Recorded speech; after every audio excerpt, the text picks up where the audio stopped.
I'm a meterless abuser. Be the number one carapace user. My skirt's connection with the drop ships, just like they do it in battle cruisers.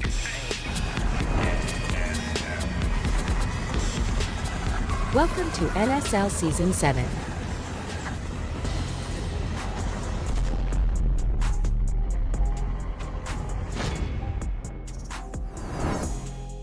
Let's take a look at this season's map pool.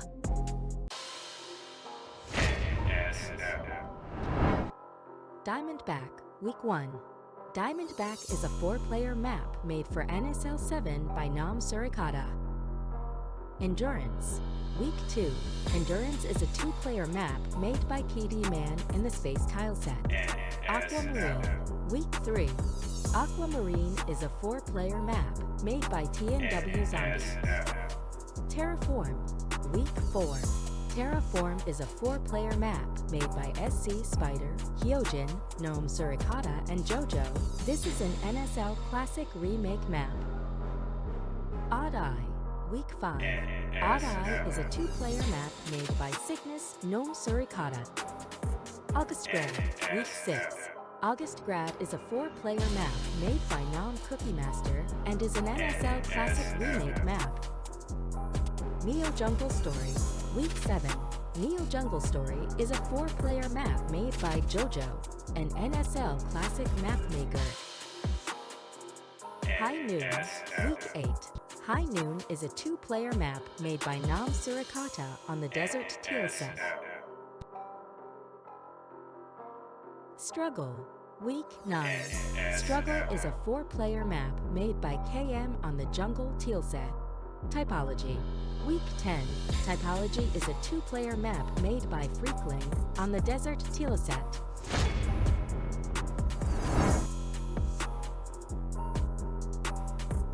Now that you've seen the maps, let's check out the teams. Team Cavadogs.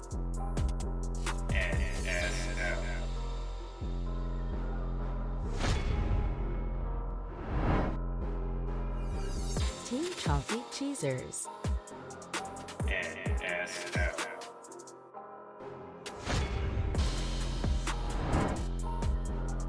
Team Lord of the Lings.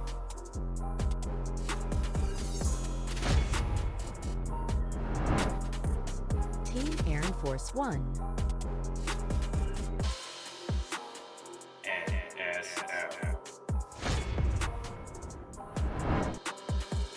Team Semi-Sweet Cookie Fleet.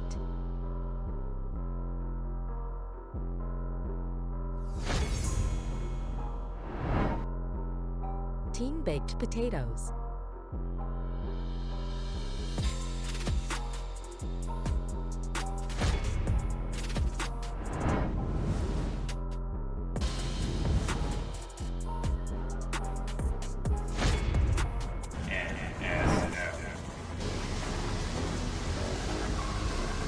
Welcome to NSL Season 7.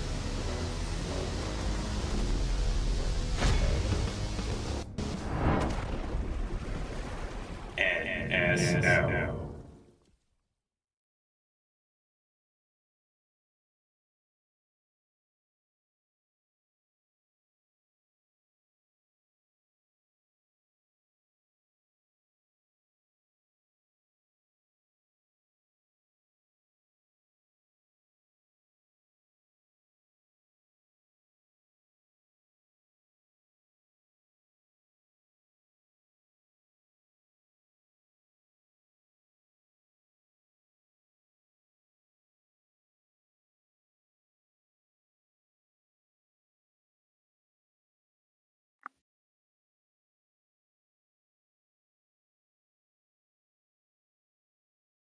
Huh.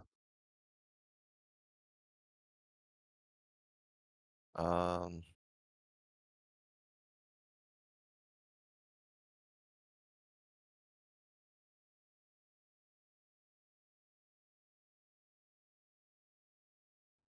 All right. Okay, there we go. There we go. All right.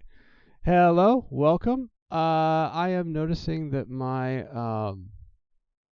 stream is having some weird issues with my oh, there we go. There's my cam. Okay. Well, that's always fun. All right, how are you? We have another week of NSL 7. I'm actually kind of disorganized today, so I'm updating the title screen before we get started here. We're doing week 8. We have the Chunky Cheesers versus the Kava Dogs this week, which is the latter team. We featured the Chunky Cheesers a lot because they always put out fun games, but we've haven't really casted the Kava Dogs a whole lot. I think maybe once or twice. So the Kava Dogs is Kavapoo's team and Mana Dog's team. Those are the coaches. And of course, I have AK with me tonight. Always good to have you back, AK. How are you doing? Thanks, Breeze. Always a pleasure. Thanks for having me again, man. Starting to get down to the final weeks here in NSL Week 8, and only 10 weeks total before the playoffs.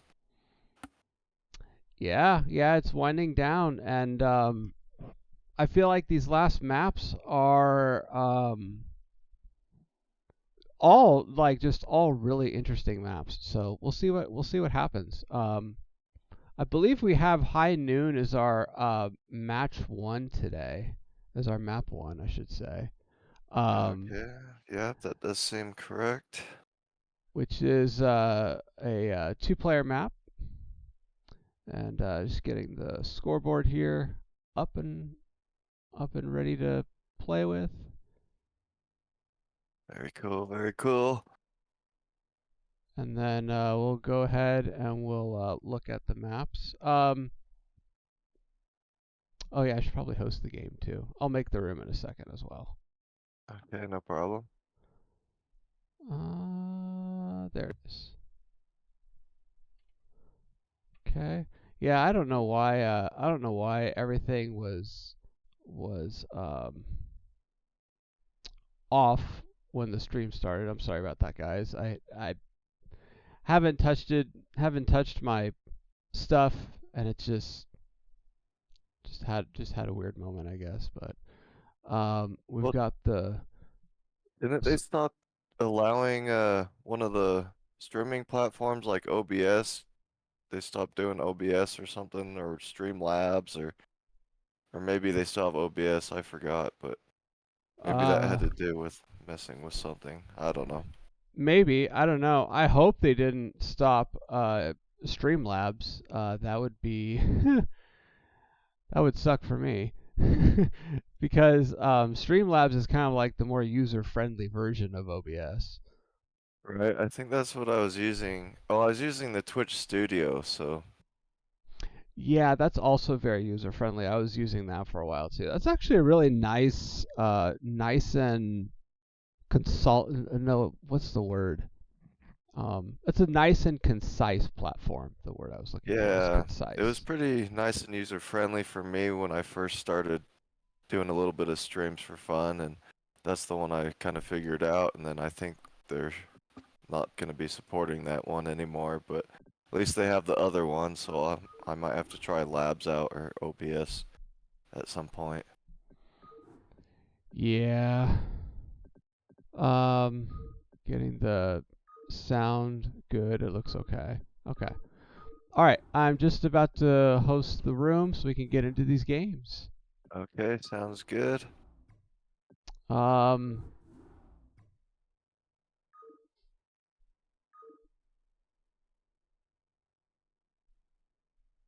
Replays.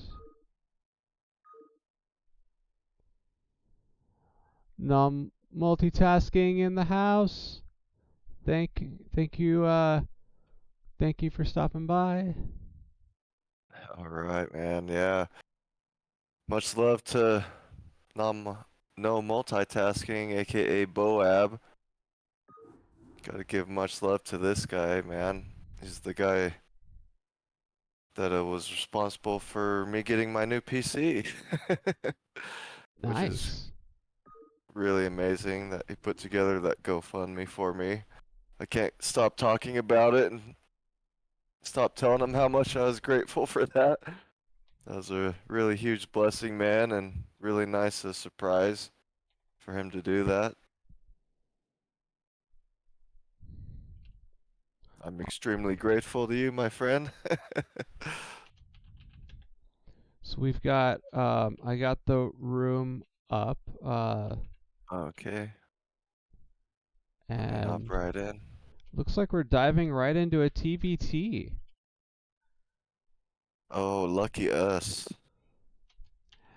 And I actually, with this lineup, as always, I do agree. We have Zell Unique, of course, versus Nate. Um, I always talk about Zell Unique, but I've also had the opportunity to play Nate this season. Another very, I feel like just a very well-rounded Terran. So we'll see. This should be a lot of fun, I think. All right. You know, I was happy to see Zell Unique's play style against Protoss as he was playing the bio play. And I'm wondering if he might kind of try to throw something like that in versus Terran this time around. You never He, know. you never know. He might.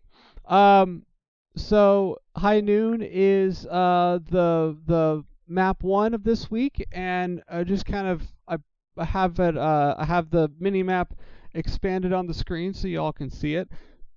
Um, I feel like this map, if you've played like Desert Storm and Blue Storm and stuff like that, this is a pretty familiar looking map, I would say. Um, I don't think there's anything. I think this is this is a very nice kind of Storm-esque two-player map set on the desert tile set, but there's nothing about it that's very um, strikes me as very weird. What about you, AK? Yeah, I kind of agree. Like it is a pretty straightforward map for a two-player map. And I kind of like the tile set, and there's just some good, nice open areas for doing some skirmishing out in the middle of the map. Mm-hmm. There are a few high ground areas of note, depending on what matchup it may be. So, depending on what happens, if they can control these bridges and some of the high ground, it might make it quite hard to move out on certain areas. But I mean, other than that, it seems pretty straightforward. So, I mean, in a TVT, we'll see if it becomes a split map or if someone just gets a fast contain, perhaps. Now, I do notice that there is a base in the 6 o'clock and a base in the 12 o'clock position that are on high ground. And if you actually look at the some of the attack angles, it does remind me a little bit of oh, what's that three-player map that's on the ladder right now that's also desert? I forget the name of it. Coliseum, maybe? I forget the name of it, but it looks a lot like that map. Um, that True, that very true. Well, that particular third base attack angle looks a lot like that map. But apart from that, it looks pretty straightforward and nothing particularly unusual. We do have an ad break going on for the next maybe 60 seconds or so. So, you know, Okay. we'll wait till everybody gets back from that, or about when everybody gets back from that. Um, Okay, cool. but yeah, I've got, you know, I I I do like that this also has kind of a nice secure high ground third that is in the 9 and 6 o'clock position respectively. Yeah, I do like the fact that there's lots of close by gas bases, so it kind of gives you options as to whether you want to expand up or along the bottom side of the map, or if you want to choose to go up sideways, perhaps the other way. So it does kind of give you some options if you do kind of get cut off in a little bit of a semi-contained area, then there's still some areas on the map that you can still kind of get to. So I That's remember playing on this map, and I I did like the fact that I had those two gas bases close by to me to kind of choose from which I wanted to take my third from. And like you said, one of them is a high ground base, so that could be very helpful depending on the situation for sure. So yeah, and I like that you mentioned that all these bases are gas bases. There's not, I think, a single right. gasless base on this map. I don't think So so either. very good map for Terran. Right. I was gonna say, especially being Terran, this is nice having this many gas bases close by. And you kind of know where all the bases are. There's really not that many on this two-player map, which most two-player maps don't have that many anyhow. So That's true. All right, you I ready to get into guess, game one? alrighty, sure. Let's go ahead and jump into it. All right, here we go. Let's go.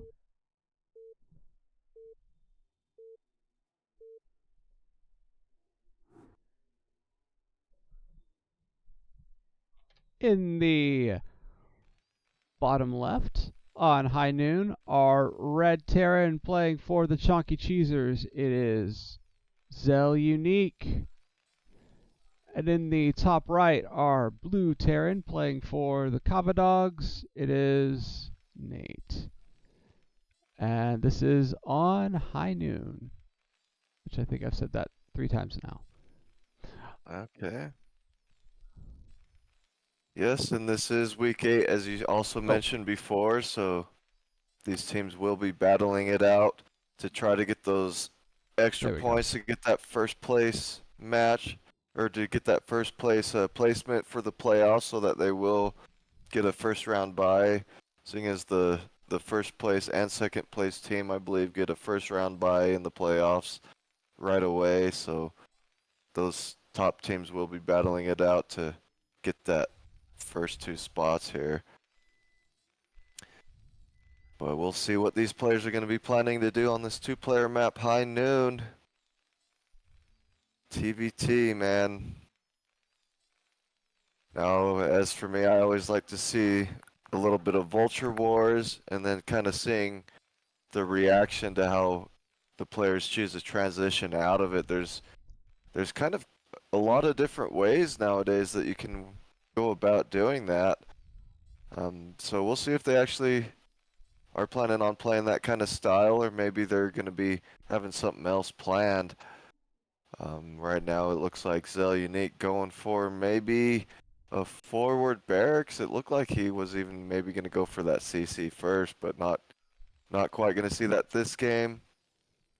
Just both players going to be throwing down their barracks with the gas right away. This does feel very forward to me. It does make me wonder if we are going to see any kind of bioaggression. That is a great spot to build if you want to attack with bio and also play in a longer game. Right, sure. Having that forward barracks definitely does a couple things for you. If you want to do like an early marine attack even and try to punish a faster expansion from the other player, that's definitely a possibility. And if you plan on lifting that racks, it'll also help you get vision to the other side just a little bit quicker. Mm-hmm. So definitely gonna be getting some good things coming out of that. Here we go, getting Nate coming into the base of Zell Unique. Gonna be seeing a few things what's going on. Nothing too crazy out of the ordinary so far. Looks like Zell Unique really wants to block that natural just to be safe from a possible BBS perhaps. Even throwing down that bunker just to be safe. And then meanwhile Nate getting that factory right on a pretty quick timing here. Nate's gonna have a quicker factory here than Zell Unique.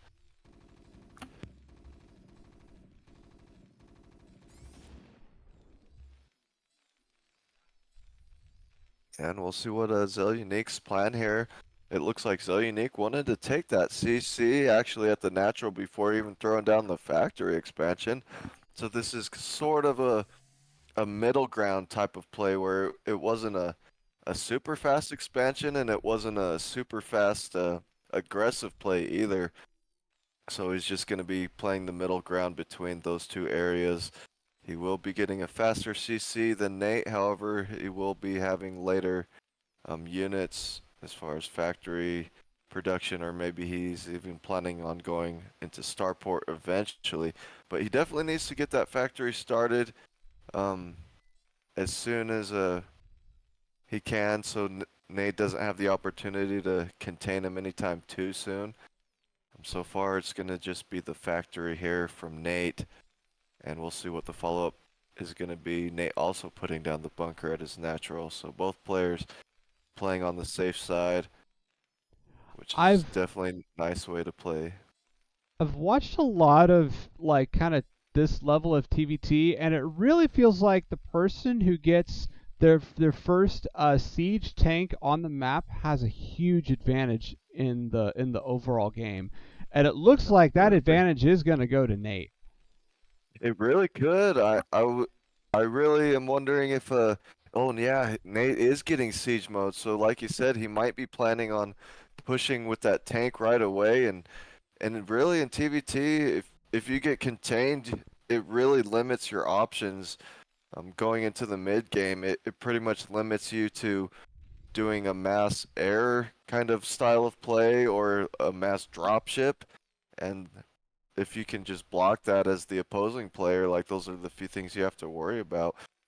But either way, looks like no one really has the early contained by any means, so it's really anyone's game still as of right now. I do like the fact that Nate will have that siege mode a little bit quicker, but Zell Unique will have a higher factory count, it looks like, just having a Yeah, little bit quicker economy.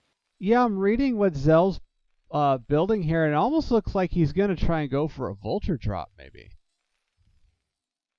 Oh wow, that I mean that could be very, very sick. Definitely if you find the right timing to drop that in, and even if the other player moves out, it might force him to move all the way back home. And if you can catch his units out of position, you might just get tons and tons of free SCV kills. Sure, yeah, and it's that is a tactic that Zell Unique also does a lot. Is he does utilize drop tactics a Oh, lot, cool. Very nice observation there.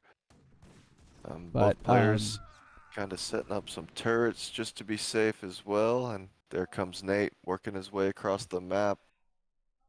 it's only a little bit of bio in a tank. But again, I mean, this bio can just totally shred vultures, and once the siege tank gets up, and I mean, like you said, we may see a contain play come out of Nate here. We have two more Yeah, vultures on the map here for Zell Unique. Looks like trying to get some control, trying to get some intel. So we're not completely in the dark, but this force that's starting to mount over outside of Zell's base is looking pretty well. He does have a tank on the high ground, but it still does look pretty worrisome. right. I mean, at least, at the very least, Cell Unique has a siege mode that's just about to finish, and he has a fairly high factory count with the starport. He hasn't quite made that add-on yet, but once he does, all he needs to do is defend, and he can actually just allow this soft contain to happen, and then just counter drop in the meantime. And like you said, maybe that's what he's planning on doing, but we'll see what he's going to be doing going forward. If he does want to make those drop ships, he will be needing that add-on. But it looks like he's also being proactive on the map with those two vultures looking to sneak their way into Nate's base right now, or possibly even just keep them there to lay some mines, as the mines is going to be finished for Zell Unique soon as well. So getting those mines out in front of your opponent's base will be nice to have that vision. Both players, it So looks like, are trading bunkers here. oh wow, yeah, already the bunker going down for Zell Unique at the natural, but looks like the Nice bunker did repair. its job, and it bought him time to get those siege tanks up in place so that those tanks couldn't just come and destroy his CC at the natural. Mm-hmm. So far, pretty good defense from both sides. I do like Nate's position, how he does have the soft contain here on Zell Unique, and if he continues to reinforce this contain, it's just going to get harder and harder by the minute. So we'll see what Zell Unique's plan is to either maybe try to break that contain at the right time, or maybe just go for a counter drop play, or even try to sneak some of his units around the map with the elevator style, which you don't see as often, but definitely could happen. Okay, well Zella is, I feel like, a little bit late on starting the control tower add-on, but it looks like we are going to be going into dropship tech after all, and floating a lot of minerals. Both sides floating a lot of minerals, to be fair. I feel like we probably want to see these factories go a little bit more with how much money we have to spend. But so far, I think Zell Unique on the whole is defending this contain well. I don't think he has to worry about anything going in at this point, but Right. Zell Unique's, I don't know what Zell Unique's plan is to get out Well, right I now. just noticed something on that point because Zell Unique is researching +1 ship weapons for the air, and usually you get that +1, even +2 before you're even researching that ship weapons. And so this makes me think he's planning on going into a fast battle cruiser play.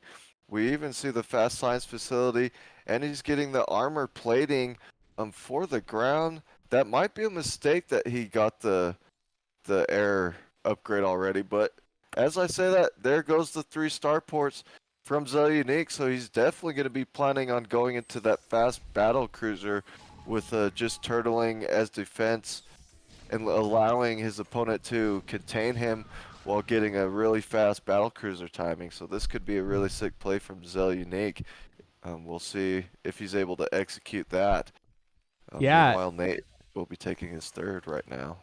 if Zell Unique can hold on long enough, I do think that's a great I think that's a great gambit. Those are definitely strong units. But like you said, no, Nate getting his third right now, landing at the I guess you would call it like his natural third.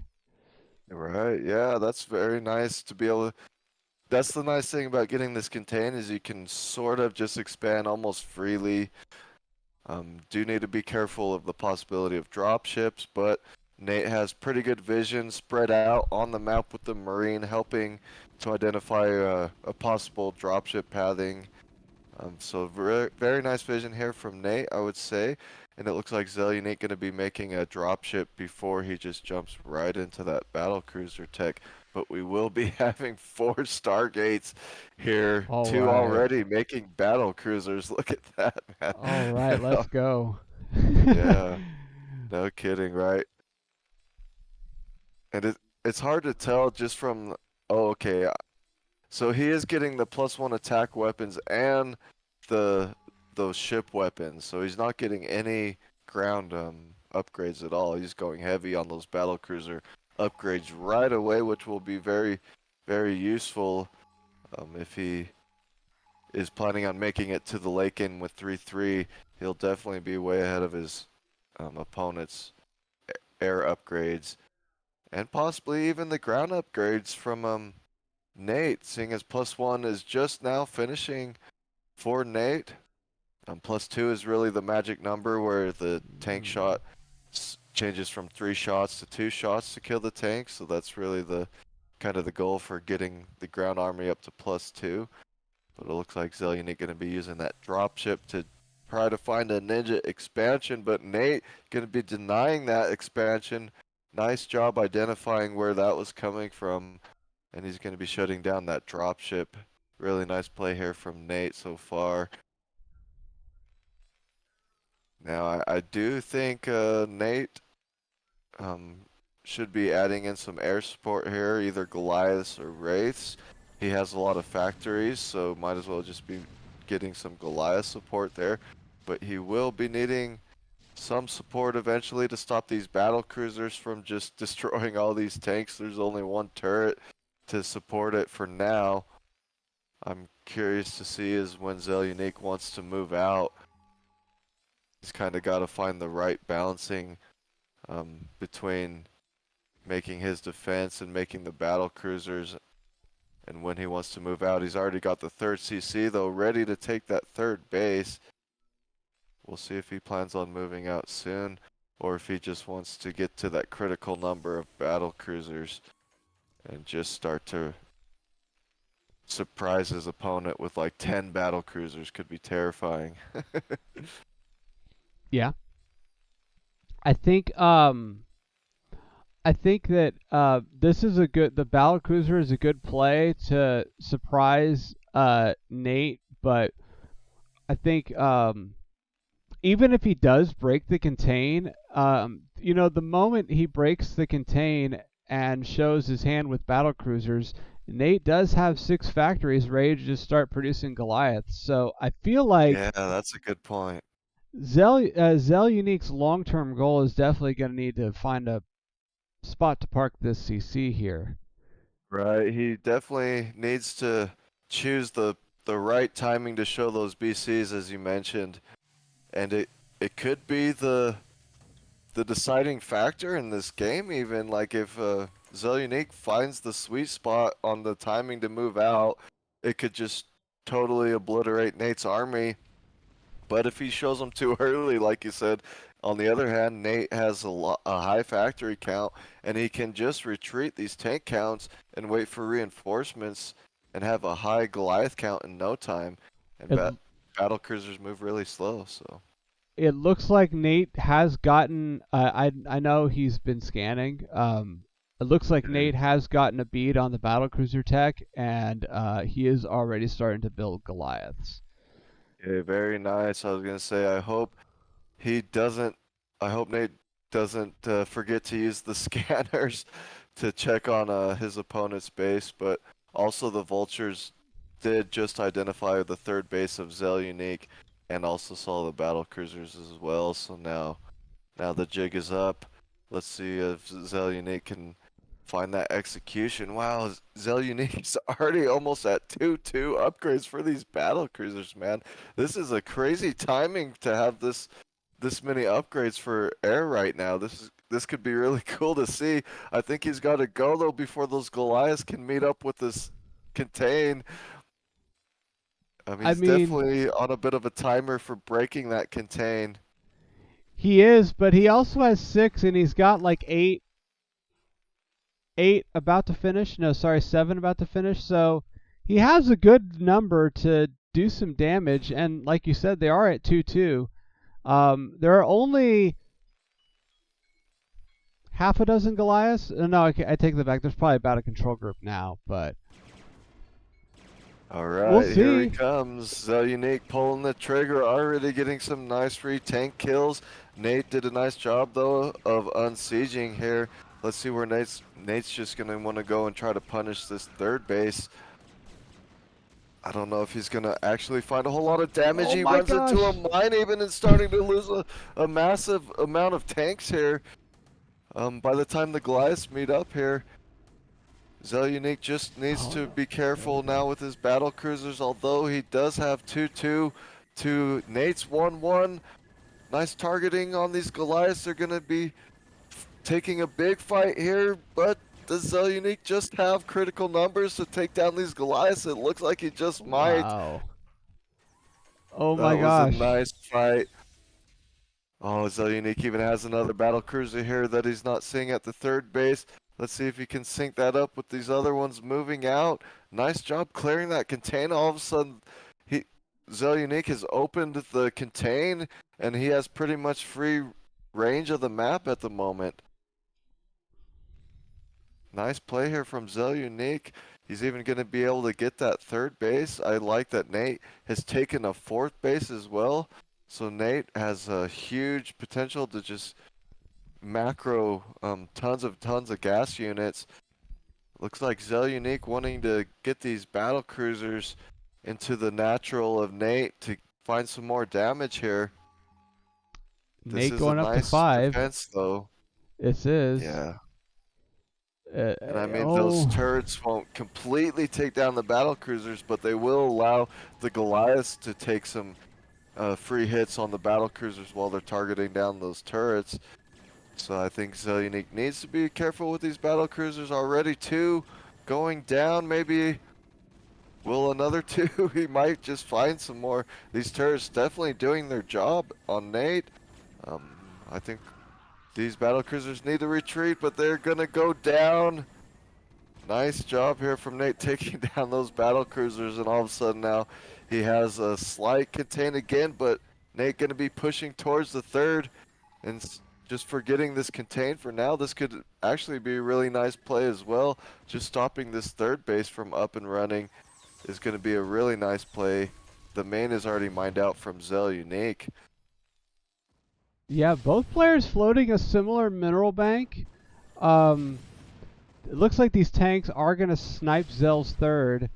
But, you know, this is kind of a last-ditch play from Nate to make something long-term work in his favor. Yeah, I really like the idea there for Zelyunik. And we even have 3-3 battle cruisers already at this time, which is really cool to see. You don't see it that often. And I don't think Zelyunik is really out of this game. Even though he's mined out of the main, he still has the potential and the minerals to be taking a third Oh, and a man. fourth base. I just think he needs to sync up his battle cruisers with the tanks so that it's not just pure battle cruisers fighting against Goliaths on their own.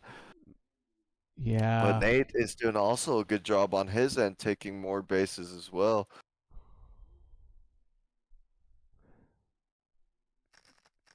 Oh yeah, Cookie Master in the house, Battle Cruiser operational. Those things are some powerful ships indeed, my friend.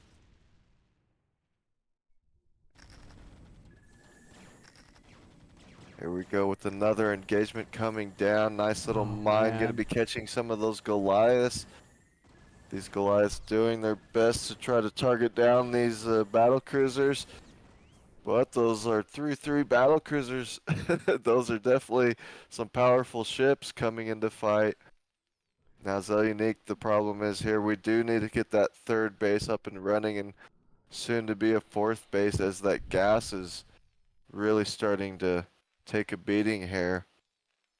Yeah, I mean, you know, we do still have enough that we can actually produce factories and vultures to support the BCs, which, as we saw, was not an ineffectual play against Goliaths. But, you know, yeah, like you said, definitely looking to get stay in this game in the long term. More Goliaths are coming down from Nate. Nate is now up to, what is this? This is 6. This has got to be, no, this is still only 6 factories, but going up, trying to build more. More factories going up at all of these expos. So Nate really looking to double down on the Goliaths here. Yeah, I really do like Nate's overall positioning, as he has a pretty nice economy and he has some more bases. Once they get up and running, it'll be able to support all those factories. Both players have a fairly nice mineral bank and the supply is fairly similar, but here comes another battle though. Nate looking to try to take down some of these battle cruisers. Zelyunik trying to get those tanks to help out this fight. Is Zelyunik gonna be holding onto these battle cruisers again, man? Nice fight. Wow, what a trade from both sides actually. And we do have the 4 reinforcements finishing up. So Zelyunik, wow, he hasn't lost a single BC and he's ready to repair. I love that he has a D matrix up to keep these things alive, to keep the Goliaths from focusing any one down. Yeah, absolutely. Definitely a very nice support unit for these battle cruisers. Getting that D matrix can come very clutch in those certain types of fights. Nate going into pure Goliath here, looking to catch these battle cruisers maybe out in the middle of the field, and they kind of run right by each other. Oh Wow, this man. is a interesting SCV Congo line making their way into the bottom right of the map. Oh, that's going Perhaps to be... he feels like maybe he has too many SCVs, and he kind of does. He has 83 SCVs, so that's quite a lot of SCVs. Maybe going to be wanting some more supply and attack units here. But this is going to be interesting to see. This is a nice little counterattack from Nate, finding the third base wide open here. Zelyunik trying to get those battle cruisers up to Nate's base, but he's going to be forced to turn around here if he wants to save that base. Nice damage here from Nate, though. Really good job keeping those units out on the map to find the expansions from Zelyunik, and he's able to punish at a really nice time. Looks like that CC might be going down. It looks like it is. Let's see. Yeah. Those battle cruisers trying to get there, but just not quite. They are going to finally get there, but that is a lot of Goliaths targeting them down. Yeah, it is a lot of Goliaths for sure. Oh, here comes the D-Matrix battle cruiser to help support this battle cruiser army. And Zelyunik might be able to clean this up again. It looks like he will. But man, this macro coming. Look at all of these Goliaths coming out of Nate. This is just wild, man. I don't see how 7 BCs and no mech is gonna hold on to this macro. Right, Nate's macro is really kicking in here, as you mentioned, seeing that extra economy now really starting to pay off. And now the battle cruisers running into the Goliaths in the middle of the map. Unfortunately, not where they want to be fighting without tank support. And it looks like Nate even was able to pick off some of those battle cruisers. There's only 3, 2 more just spawned, so 5 total remaining. And now Zelyunik will not be able to remake this army very quickly. And the natural is mined out, so he's completely mined out here.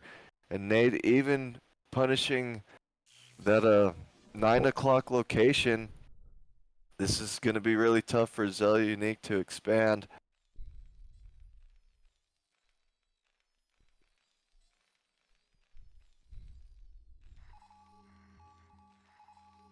But yeah, man, I really did like the idea there from Zelyunik to get that fast battle cruiser explosion. And it looked like it was going to start working for him. Unfortunately, it just didn't happen this game. Really cool idea.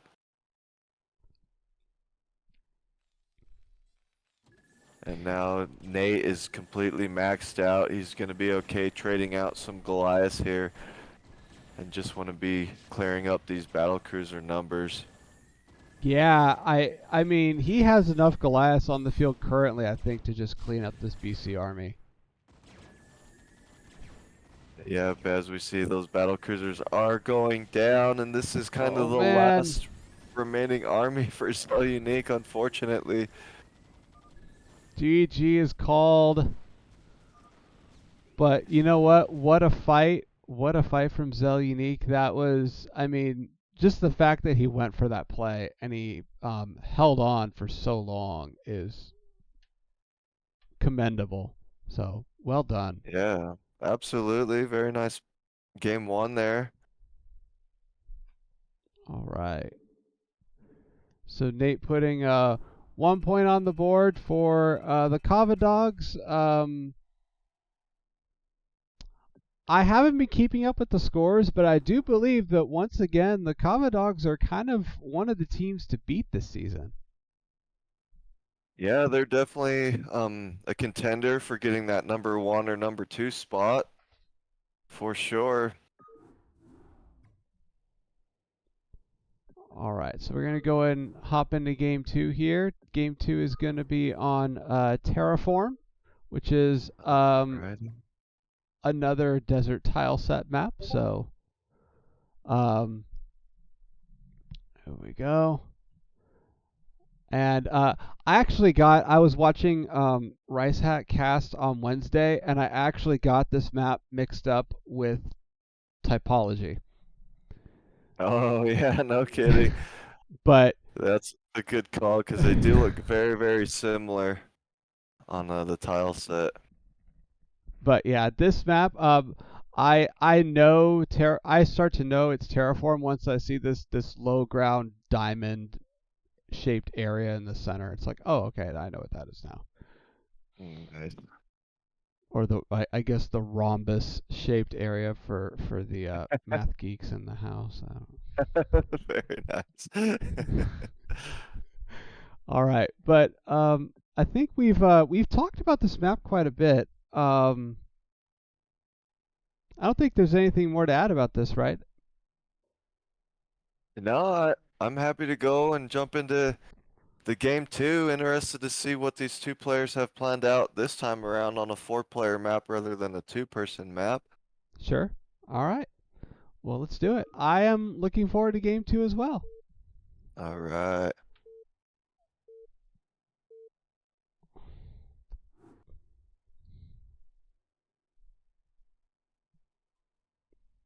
Okay.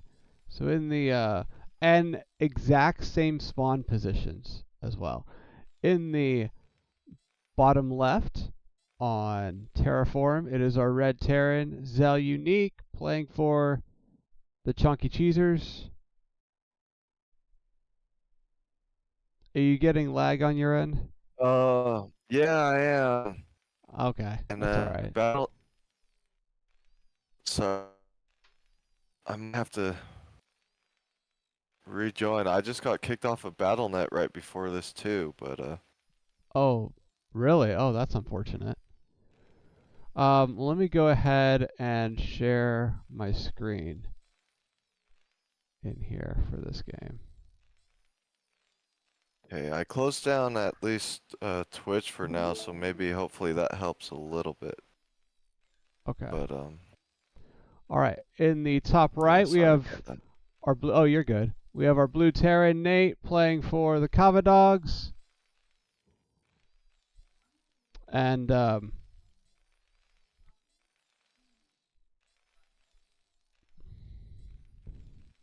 yeah, I don't.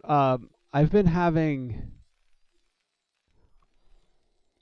it has. I've been having issues with being connected to BattleNet lately. My connection integrity to BattleNet. Yeah, it's hard to tell sometimes if it's actually like something wrong with my personal setup or if it's just BattleNet being glitchy and buggy as it is. Yeah. So it looks like Nate doing an in-base barracks. I think he did the same thing last game too. Zell Yeah, very Unique. similar. Okay. Zell Unique once again going for the forward barracks at the natural choke point. I mean, sorry, Zell Unique going for the forward barracks at the choke point. Right. Yeah, both players opening pretty much exactly as they did last game. Let's see if they with the variations that they're going to be throwing in this time or if they're going to be just going for that same build perhaps. I don't imagine he'll be going into that fast battle cruiser play 2 games in a row, but maybe he wants to try and make it work again, which definitely could be a possibility. Yeah, I don't know. I don't get the impression that Zell Unique was really planning on going into the battle cruiser play. He just kind of reacted and went into it. Um, he was fortunate that game that Nate scanned it both late enough and just in time enough. He scanned it late enough to break the contain, but Right. Yeah, that is a good point. This time though, Zelyunik gonna be mining that gas and getting that factory right away before that CC this time around. So we won't be having kind of that middle ground sort of play as we saw last time. Both players going to be having a similar factory timing. However, Nate's factory is a little bit faster than Zell Unique's. We'll see if Zell Unique or Nate is actually able to find a window to maybe get in and do some damage here. Zell Unique going to be throwing down 2 factories right in the face of the scouting SCV. Nate should have seen everything that was going on. And also Zell Unique in the base of Nate at the same time. Looks like the scouting SCV for Nate will be going down here. And we'll see what Nate's plan is from here. So far, we do have all 3 SCVs mining gas with a very fast add-on before vultures here. I'm wondering if Nate might just be planning on doing a marine tank push. Oh, he's going to be doing 1 factory, 1 starport versus 3 factory vulture is what it's going to be here from Zell Unique. So this will be very, very interesting. It could kind of go either way depending on the micro from both players and what kind of tech tree they're planning on going into. If Zell Unique is going to be getting speed on these vultures right away or mines first, or he looks like he's doing double add-ons, so he might just be getting very fast upgrades right away. Yeah, Nate is playing very defensive and, like you said, going straight into starport. I do. Oh, double starport. Wow, I didn't see the second one. Oh, is this going to be a 2-port Wraith play? I think it might be the 2-port Wraith. I think you Oh my called it, Breeze. gosh. He is going to be making the race off a 2-port, not researching a cloak right away, but just instead going to be getting those faster wraiths out, which definitely could be very nice. So far, Zell Unique doesn't have any anti-air. He will have the eBay, which is halfway done, but he won't be able to make any Goliaths or anything like that until he makes the armory here. So it looks like, and I didn't call it, but my mind was kind of like wondering if Zell Unique was going to go for Vulture Speed and Mines when he went for the double add-on, and it looks like he is. I'm surprised, though, that Nate is delaying his Siege mode, given how strong of a play that was in Game 1. I mean, absolutely. There's definitely a timing here for Zell Unique to kill this SCV, and there's a little bit of holes in that wall going into the main, so he could actually get tons and tons of SCV kills if he was able to break into the base of Nate. But we do have nice mines here from Zell Unique already working those vultures on the map, trying to get some map presence. And meanwhile, Nate, 2 wraiths. I'm just maybe going to wait for another round of race here. And there is the add-on with the cloak just started from Nate right now. And we'll see what damage both sides will be taking damage. These vultures will be killing SCVs quite a bit faster than these wraiths. However, those wraiths can definitely be very pesky and deny any anti-air from coming up. This turret is just about to finish in the bottom of the SCV line, and it does finish for Zell Unique just as these wraiths show up to the mineral line. Gonna be looking for some SCV kills, and they do find some. Yeah, but nice, and he places another turret right next to the CC, really trying to deter these wraiths from getting onto the CC. The Marines are going to come in here, and now the wraiths do little enough damage that the Marines are actually going to be a threat. Yeah, actually those those Marines were able to push some of those wraiths back, which was a really nice play from Zell Unique, and he's even buying himself a little bit more time to get some of those turrets up in the mineral line. And it looks like here comes the counterattack from Zell Unique, but Nate gets the tank just in the nick of time. Zell Unique almost was able to run by, but clutch play there from Nate, blocking up that hole for the vultures and denying that run by. Really nice play there from Nate, and here is the cloaked from the race now, looking to find some more damage here. now I don't think there's it, I mean that, like you said, that tank was just so clutch. There's no way for Zell Unique to trade at all. Right, yeah. I think if Zelyunik had run by before that tank was able to block, that definitely would have been huge, but it looked like Nate's ran into some of the mines of Zelyunik and lost a tank there. Nice mine placement from Zelyunik. Both both sides finding damage on either player, so this is definitely a little bit stressful for both players to deal with. Looks like Nate, though, is going to be able to take his natural expansion now. And Zelyunik going to be maybe fighting to eventually get into position to be able to take his natural CC. Yeah, no, I feel like he needs to get rid of these wraiths, and I do think that that is this. I do think that this play, um, really set him back. And once again, Nate is able to just macro comfortably, uncontested. Yeah, Unfortunately, definitely these raids finding some nice damage here. Zelyunik getting that armory going to look to get that Goliath support to help him deal with these cloaked wraiths.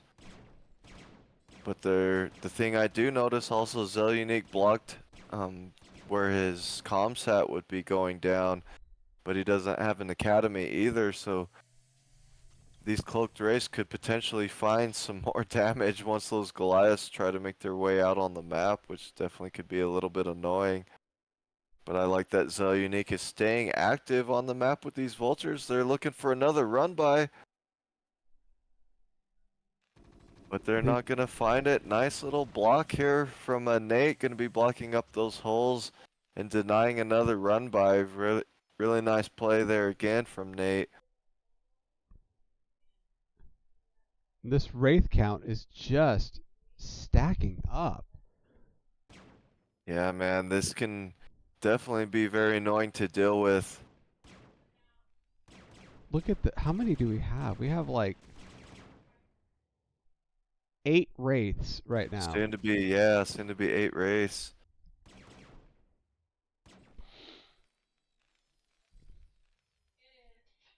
And we don't have cloak rate or scanners from Zelyunik, so even if Zelyunik wants to move out on the map, he won't be able to due to those cloaked wraiths.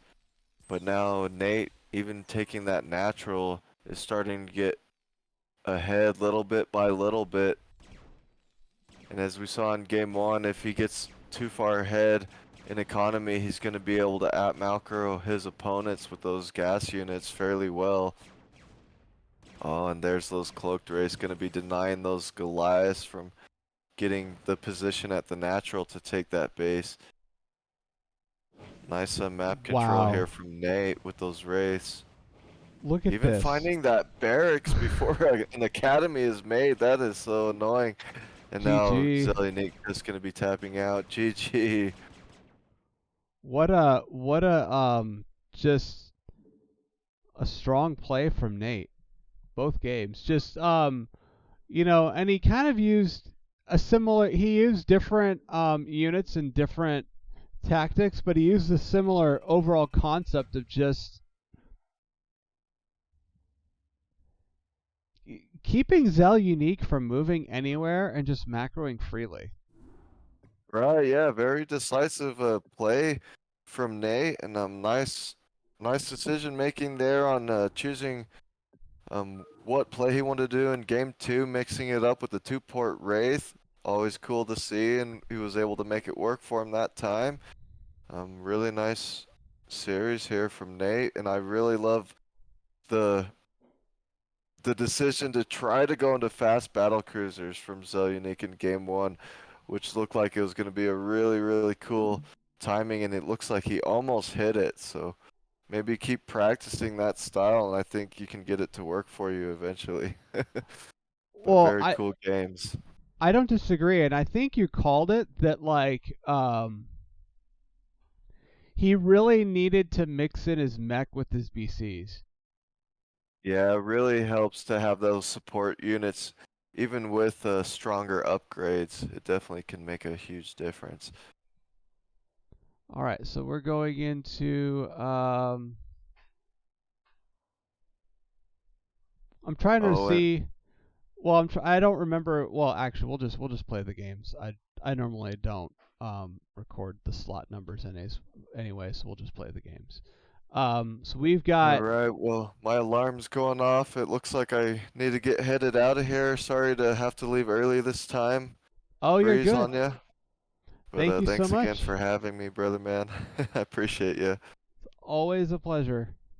Alright, good luck with the rest of the cast, and we'll see you guys later next time. All right, so we have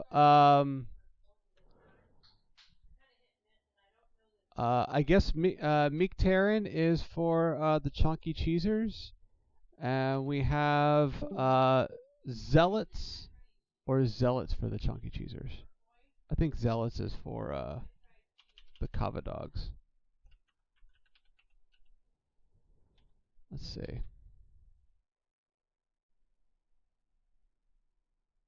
Yeah, Zealots is the Kava Dogs. Okay, cool. So we are going to have Meek Terran versus Zealots coming up here. And we are going to be going back to High Noon. I'm pretty stoked for this next series. I think this is the slot 8, if I recall.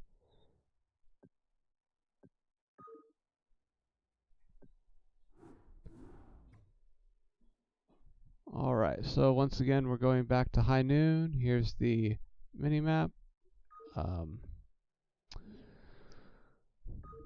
And let's see. Oh, whoops. This is a no. There we go. All right. In the bottom left on High Noon, it is our red Protoss playing for the Kava Dogs. It is Zealots. And in the top right, our blue Terran playing for the Chunky Cheesers. It is Meek Terran. I've casted quite a few Meek Terran's games. I kind of, Meek Terran is just an all-around good player. Just again another well-rounded player. Zealots, I don't really know much about Zealots, so I'm not sure what to expect here. But it looks like he is going to be building his pylon and presumably his gateway right here at the natural. So I'm guessing he's just going to go make a 14 Zealot and march across the Terran door and say hello. This is a 2-player map. Certainly, if he can get a gas steal in as well, that's definitely a nice, strong play either way. Zealots in this matchup are pretty strong until vultures come out.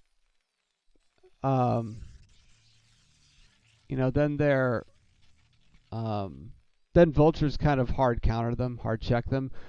Zealots is in fact going to get that gas steal in. Beautiful. I think that was right on 11. So that was a beautiful play. But we have no gateway. So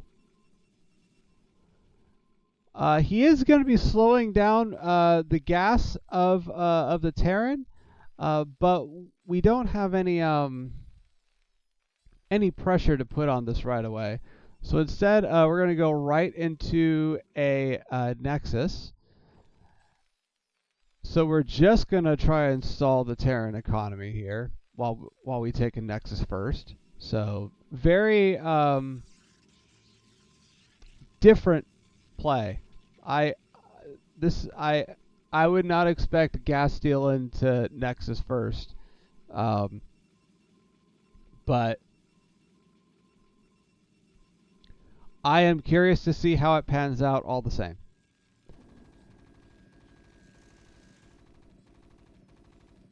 Oh, I'm sorry. And I also didn't update the matchup either. So Zealots is a Protoss. So this is actually a TVP.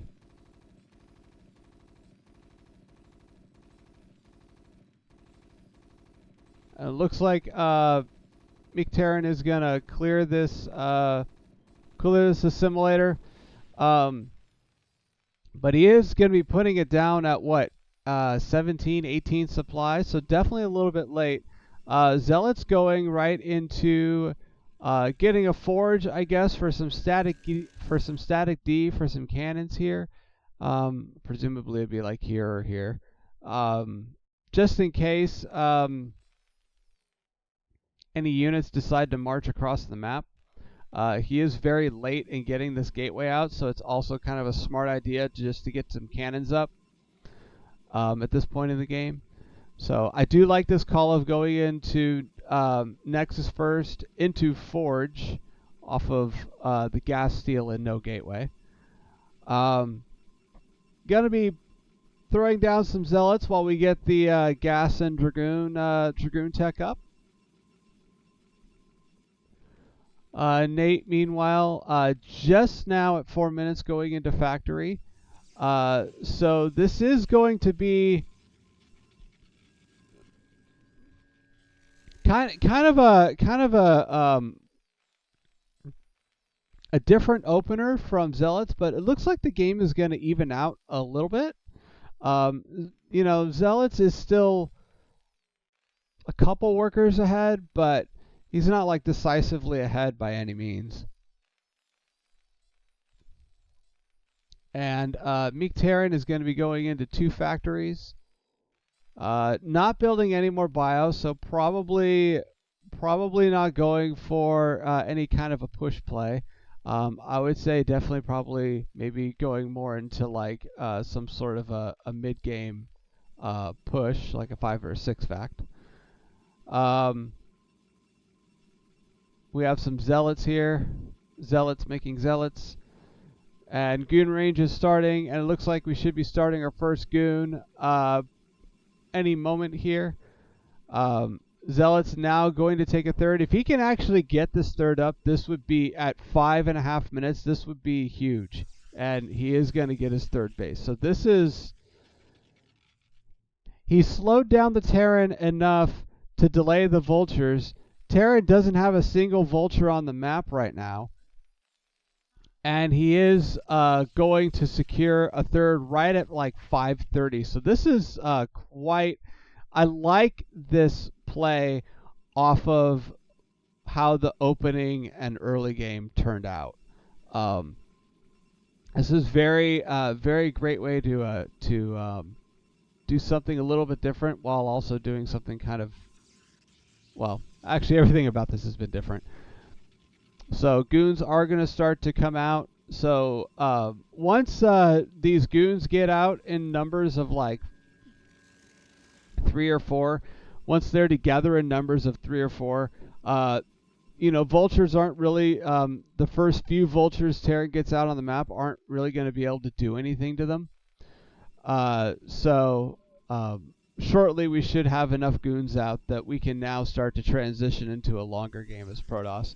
As Terran, we are getting, you know, we have been delayed. We are getting tanks out, and we are building turrets, I guess, to try and deny some observer scouting a little bit. But yeah, Terran really on the back foot here, producing tanks out of 2 factories, and it looks like really trying to find ways to get minerals and spend them. I feel like just knowing what I know about Terran and Terran game flow, this does feel like the economy is a little bit slow for Mictarian right now. He does have 40 workers to Zealot's 50. So just that one little thing really just knocked off the Terran's tempo.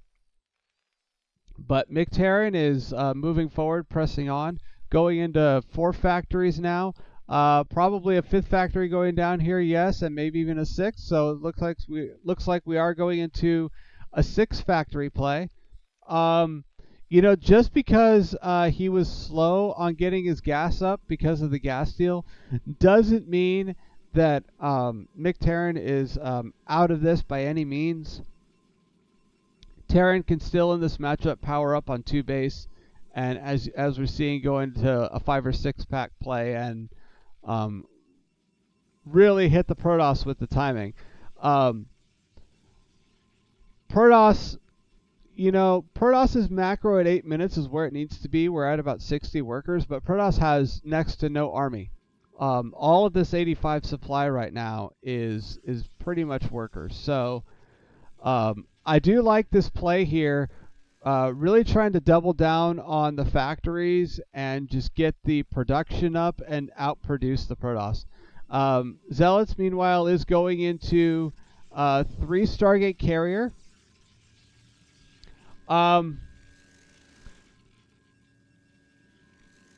This is a good play. The downside with 3 Stargate Carrier is it takes a long time for the carriers to build, and with any kind of a Stargate 2 or 3 carrier play, you need at least 2 macro cycles before the carriers can be useful in terms of the damage. So I do like this play here. I always try and go for 3 Stargate Carrier whenever I can because it's so much fun to mix in with ground, but it does have some disadvantages, particularly the uptime, getting the carriers out. So meanwhile, Zealots is really going to have to lean into bio and really get value out of these goons. Not that he can't. I don't know his play very well, but certainly I think he's capable. These tanks are going to siege up, and they are going to start to dwindle these goon numbers. There we go. 3 go down. Nice job pulling them away. Yeah, really trying to keep this ground army alive and keep the bases defended until these carriers get out. So I think Mictarian definitely has the army advantage, and considering the supplies are almost even, I think that this strong push is really a great call. I think this is going to finally tilt the match in the Terran's favor, despite the awkward start off. It looks like Zealots may be going for observers as well. Definitely good to get observers out. Yep, observatory is going down. Definitely good to get observers out in this matchup just to get vision of the field and vision of the Terran army. Otherwise, you're pretty much going to be playing blind vision of the Terran base. So, but yeah, I don't know, man. This looks like a pretty hard contain with all these Goliaths and tanks here, and they are just continuing to build and rally across. The first 3 carriers I should say are out, but again, we're very close. We're very close to this gambit working for Protoss, but Zealots has to be careful though. These Goliaths can pick these things off in small numbers, and it looks like they're. Oh, he's trying to do that. Nice pull away. The Goliaths are going to come in here and kill off the probes. Tanks coming in to contain. I don't like the Protoss's position. But I don't think they're out of it yet. We do have 4 carriers out. Oh. We do have 4 carriers out. This is kind of like the minimal number you need to be useful. But we don't have any ground army to support them. So really relying on this choke point here. Really relying on the geography of the map right now. If we could focus down these Goliaths, maybe keep the carriers alive. No. Oh, it looks like one's going to go down. And very close to a second being picked off. This Goliath can target this down. This will,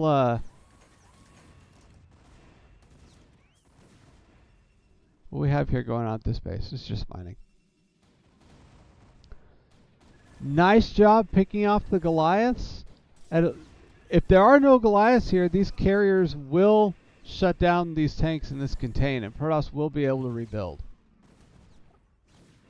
So it looks like holding on to this carrier. This is beautiful defense from Zealots here. McTerran not letting up. Definitely, you know. Oh, I see. Nice job getting the vultures back here, getting some probe kills. This is beautiful. Really turning the economy of this game on its head. But, you know, Zealots has no gas. He has 4 carriers. 1 is very close to dying. He has 4 more being built. So he's very close to having 7 carriers being able to run around the map freely. But McTerran is still on 6 factories and is still trying to control this game. So we'll see. I like that McTerran is taking a third. You know, Protoss is right now really behind on gas. And Terran is almost about to get this third base up here. We are going into, it looks like, science vessels. And is this a second? No. Okay. Oh, he had to, okay. And looking to upgrade, but I like that the Terran is definitely trying to take the time to expand.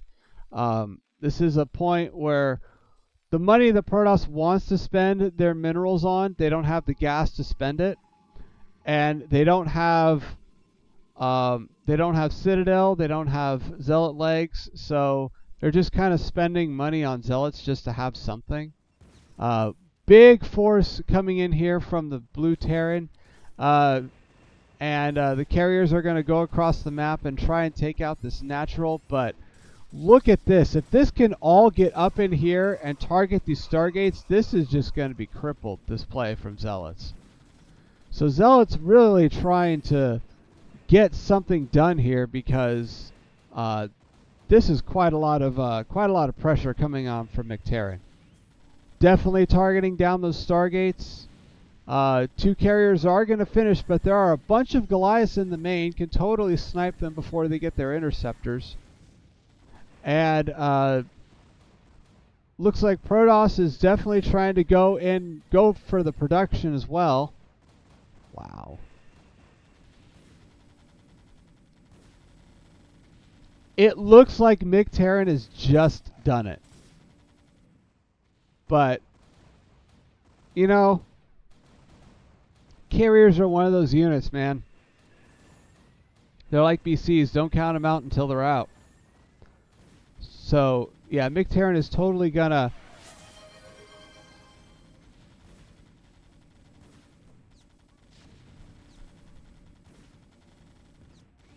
Hey, Vint, first time chatter. Thanks, man. Welcome. McTerran is cleaning up this base. There is another base going down. He did detect the third too as well. There's another base going down in the top right. These carriers are trying to just really deal some counter damage here. Looks like going for the command center.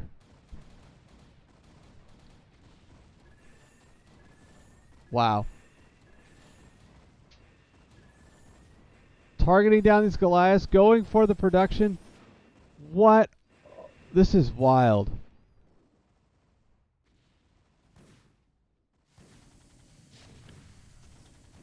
Dropships on the map now.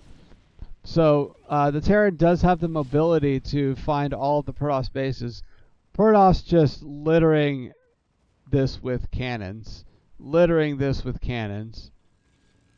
Oh my gosh, the vulture just scouts this before the cannons finish. Oh. Oh.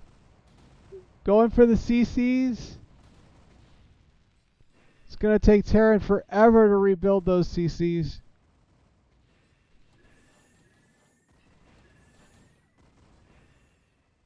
What a wild game.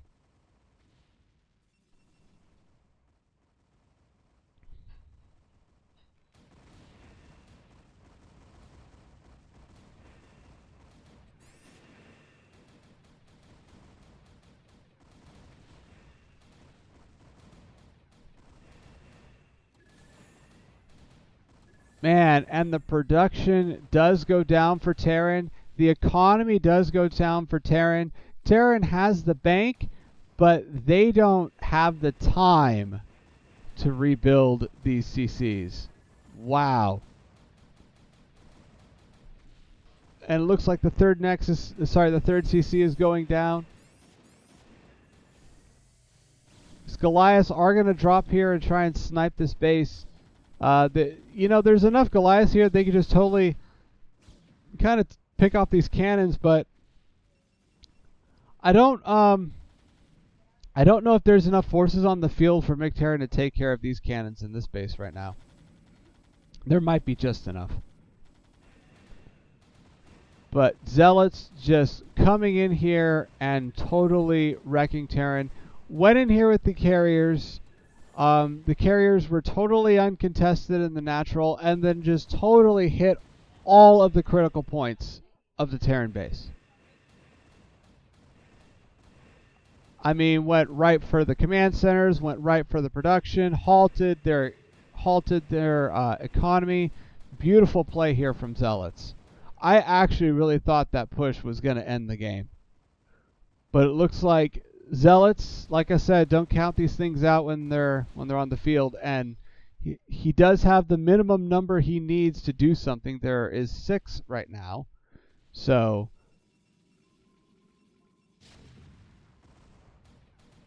beautiful counterplay from Zealots. He is going to be able to go and dive in on this tank, and actually, with the ground support, these 6 carriers, I think, are going to totally win this for the Protoss.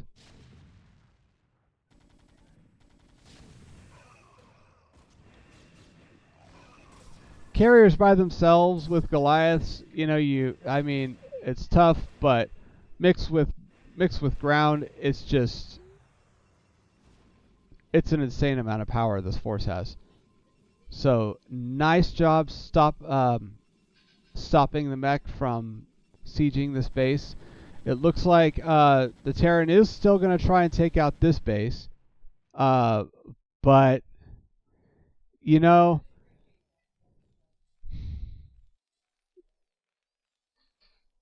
Mictarian, look at how long he has to wait for his CCs to build up.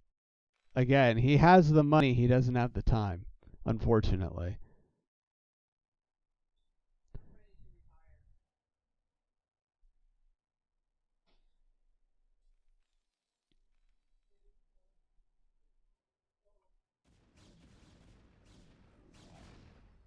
Yeah. Mictarian really trying to stay in this game and get the most value out of his units he can possibly get.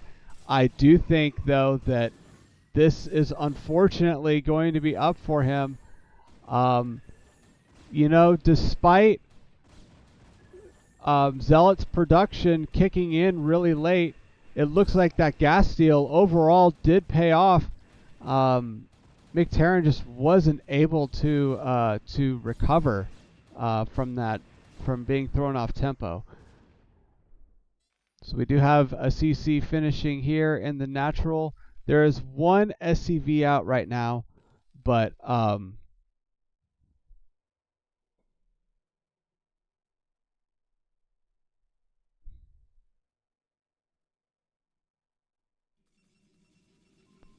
there's 1 SCV out building, and there's enough money. He can definitely rebuild his economy, but the Protoss is just economically ahead. and these carriers were just unstoppable, just absolutely wrecked everything they needed to wreck.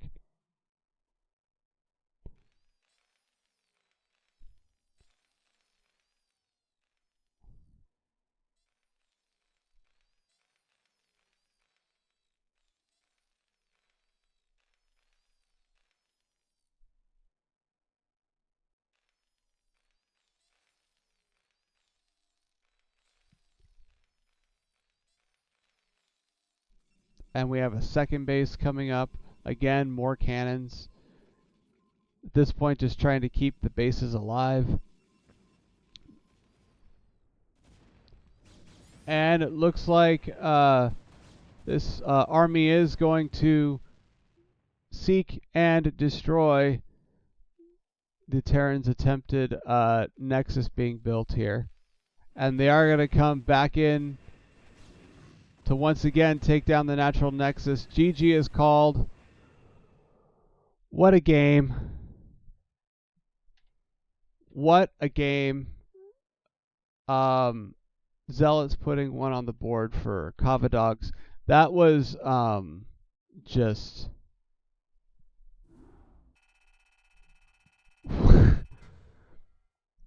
I did not expect any of that. That was a wild game. I appreciated McTarran holding on right until the last possible minute, trying to make everything happen. But unfortunately, it didn't work out. Zealots is just strong. Strong player. All right, so we're going into Aquamarine for game 2. This has been another pretty popular map this season. Kind of I call it a what tile? This is like a Twilight tile set. I call this like a Fighting Spirit on Twilight tile set. I mean, you look at it, it looks very Fighting Spirity.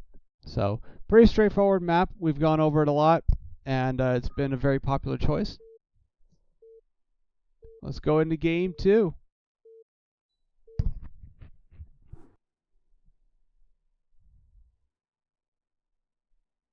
All right.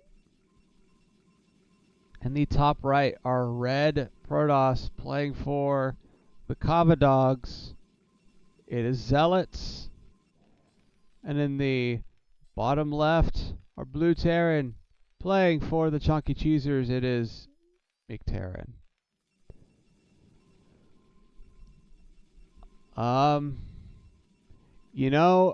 I feel like if Protoss is in any position to go kind of blind Nexus first, it is on a 4-player map, just because there is a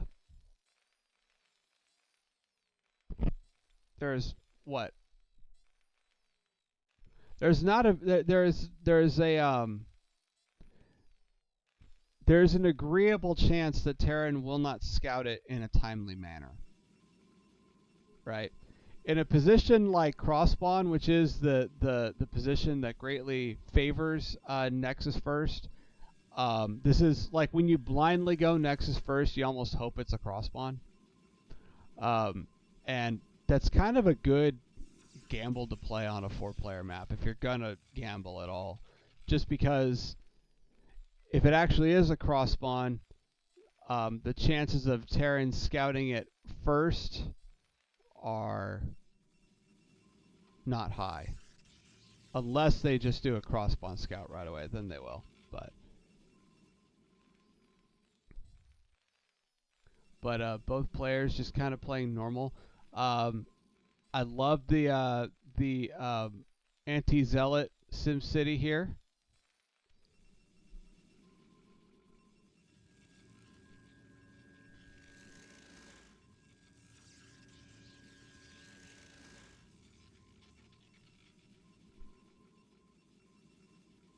I was gonna say should send a scout out right now. So looks like the Terran is not gonna scout this first. They are gonna get second scout, And Protoss, meanwhile, is also going to get second scout. So they're both going to scout each other at the same time. This isn't a Nexus first, by the way. This is actually looks to be a 23 Nexus to me.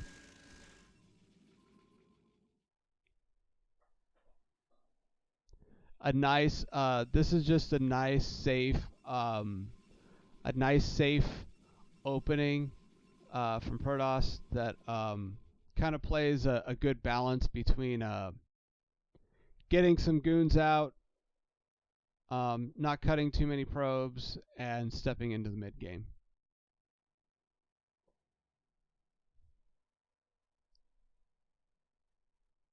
Oh, looks like no, this is going to be a 29 Nexus maybe.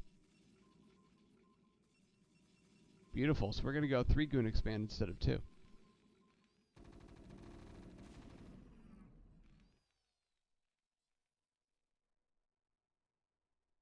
This is a nice build too. 3 goon expand can put a lot of pressure on the Terran bunker right away.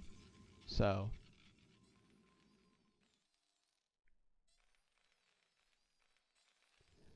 Terran gonna go out and looks like going factory expand, getting a vulture first. So either 2 or 3 goon expand, you're gonna have this defensive goon here to block a vulture. So this is why it's a nice safe play, because a lot of Terrans do like to do this. Make Terran going right into engineering bay. Gonna be able to get those turrets up on the scout path in a timely manner. Hopefully deny some observer scouting.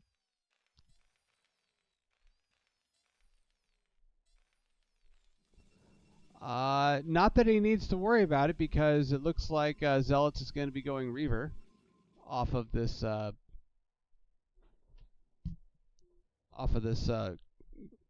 goon opener.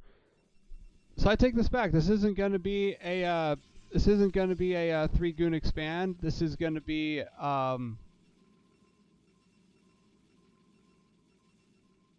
thing.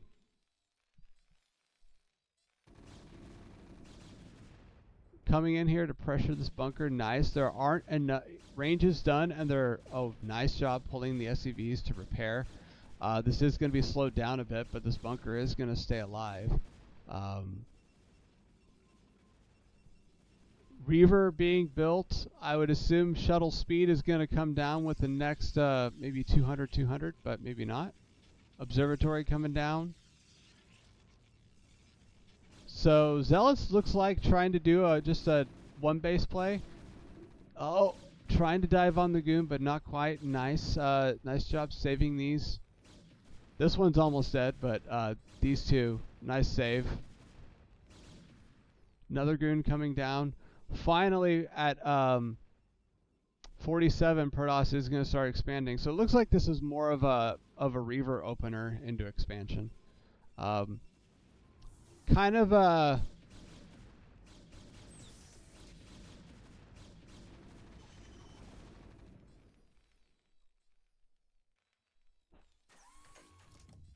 siege tank is out, so these goons are not going to be able to pressure anymore. But you know, we do have a Reaver coming out, so. And if this Reaver gets dropped into here, well, I take that back. There is good defense here with the tank. There's good turret coverage. So I don't know if this Reaver drop is going to work the way Zealots wants it to.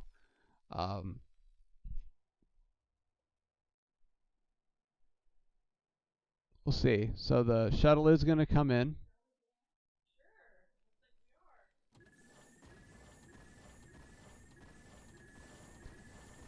And it is going to get picked off. This is what Zealots was investing in and why he expanded so late, and it did not pay off at all.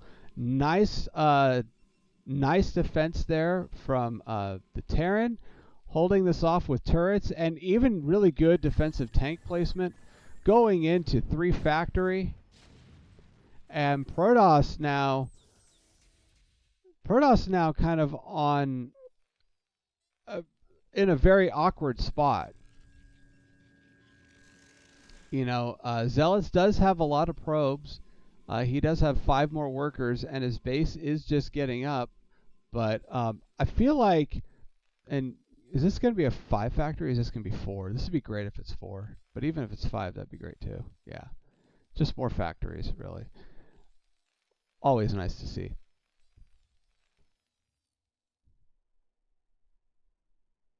Still trying to rally goons down.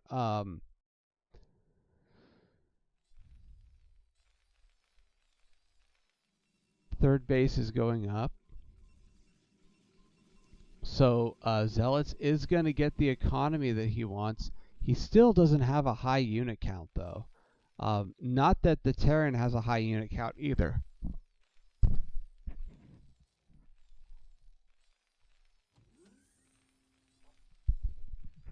But it looks like the Terran is going to be going more for like kind of a powerful army.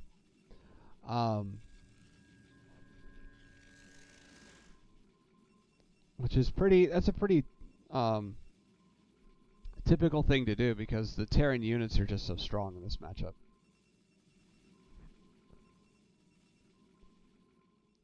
Protoss looking to get his eco developed before throwing down a lot of gateways. Oh, it looks like we're going into Arbiter too. Nice.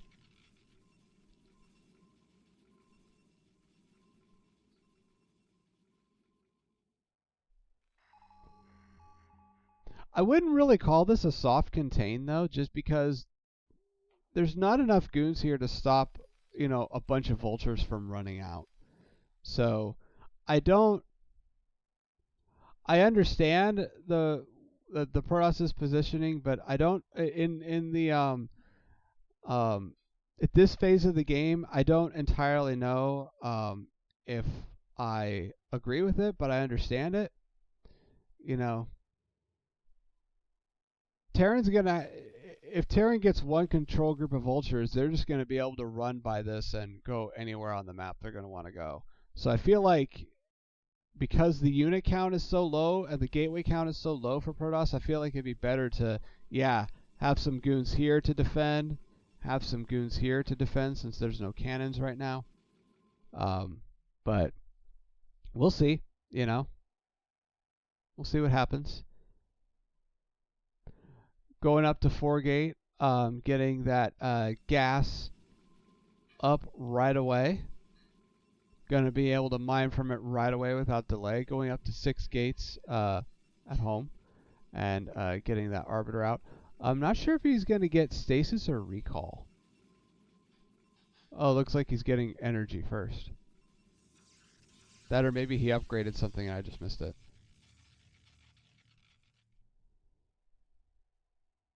Usually you get energy second after you've gotten something else, so he might have gotten his other ability first.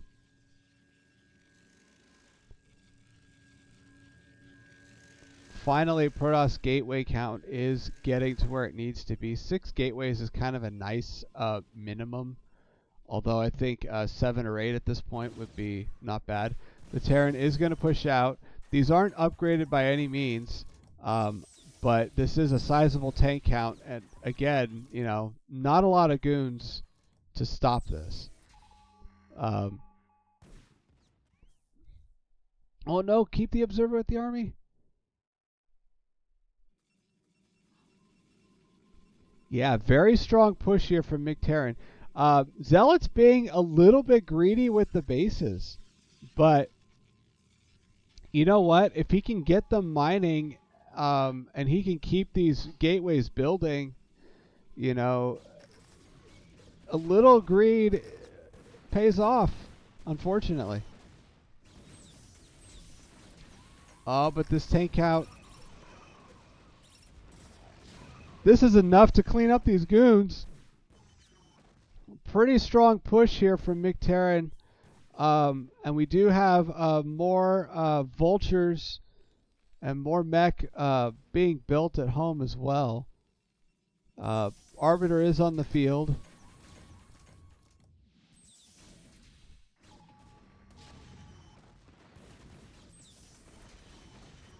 But man, this mech is just going to clean up all of this all of this ground, all these goons.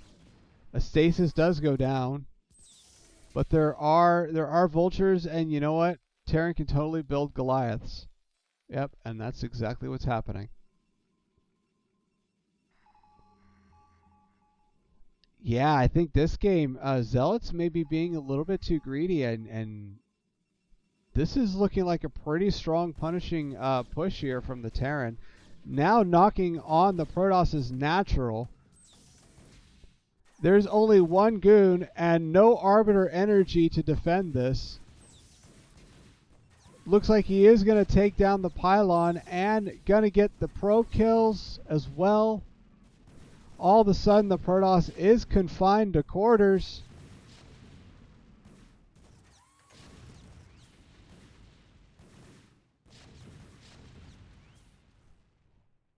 Of course, there are Goliaths on the way, a few more tanks on the way, but really nice. I feel like this really cuts off the Protoss.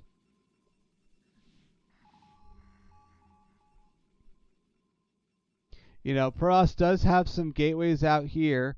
Has a couple probes mining out here.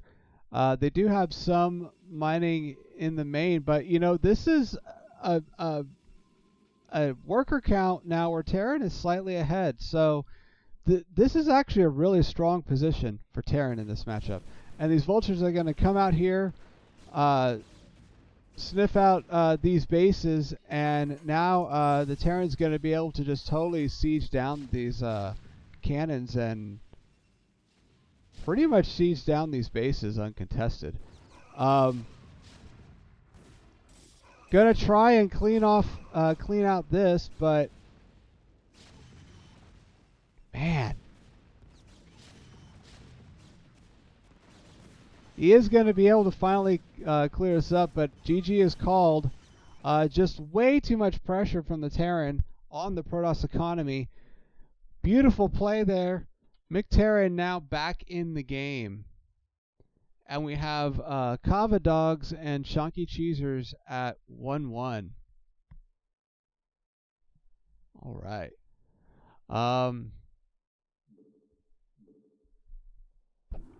Yeah, I feel like Zealots being just a little bit too greedy with the bases there had a really low gateway count for way too long.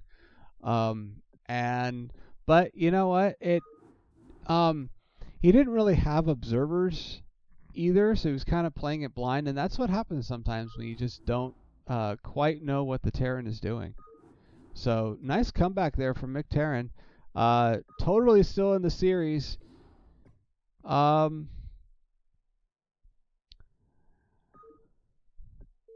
Really could go either way, although based on what I've seen, I think I slightly favor Mick a little bit to win this, but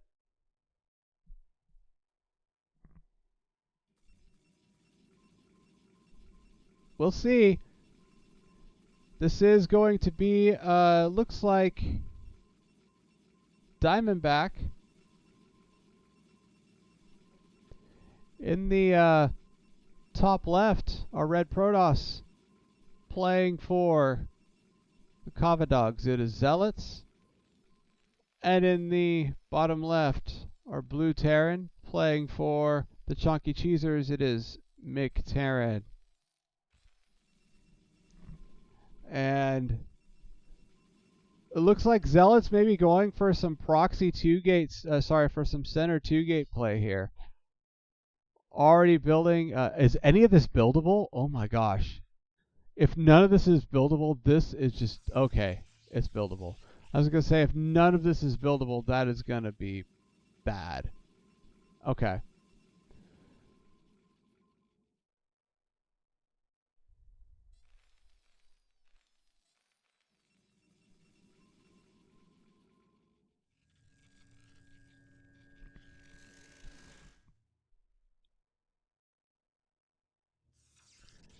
Vint and Inside Job, thank you for stopping by in the chat today. Of course, Cookie Master, multitasking, thank you also for stopping by today. Beautiful 9-9 center 2 gate. And now he just has to scout the Terran.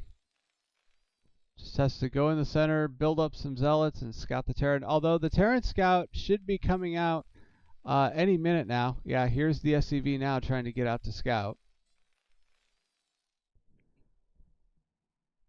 So the Terran, I hope the Terran cross scouts this, because if they do, they're going to see the center 2 gate just in time.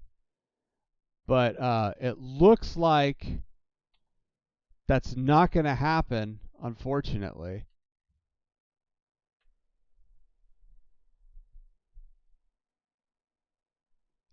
It looks like Vint is not going to scout the center, and the first zealot does get on the map. He does see the SCV pathing and kind of figures out where the Terran is, and this is going to be huge pressure. If Terran can survive this, though, he'll win this series. 2 Marines are out. There's a probe in, and there's a pylon being built in the base.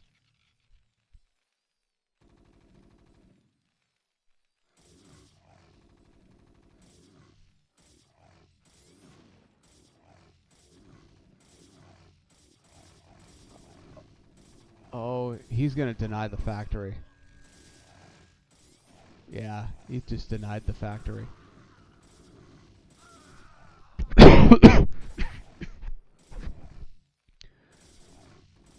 Man, so, and we have a cannon also being built in the main as well. Wow, what a brutal attack here. So, it's not only going to be proxy, it's not only going to be center 2 gate, but it's also going to be cannons attacking with it. And factory is still denied, so this looks like GG, unfortunately.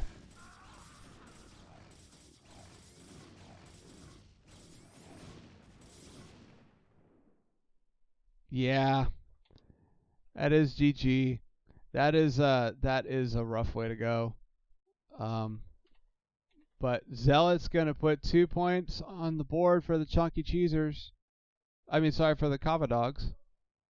There we go. That's the right score. Okay.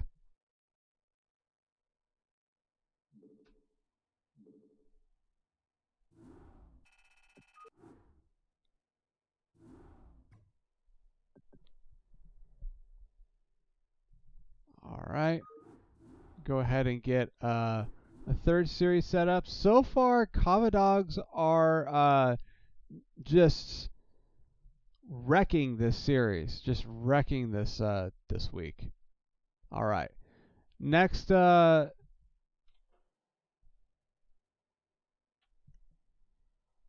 next one we have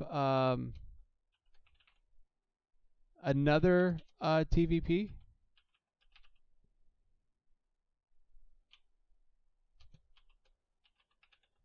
Nice nice decisive play from Zealots.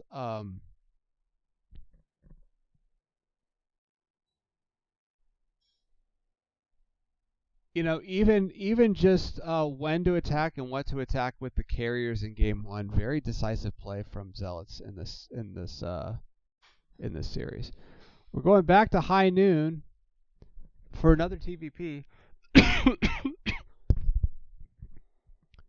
It is going to be Genesis versus Microgreen.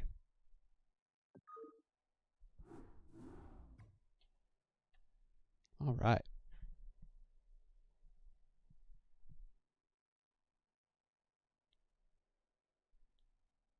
Oh, did I? I wonder if I got that one wrong, actually. I might have gotten... Let me, before I do that, I need to double check the map. Make sure I got the third one. I'd kind of assumed it was Diamondback just because it's popular. Yeah, okay, I got that right. It was Diamondback. I know what I'm talking about. All right. Okay, here we go. Getting Genesis versus Microgreen set up.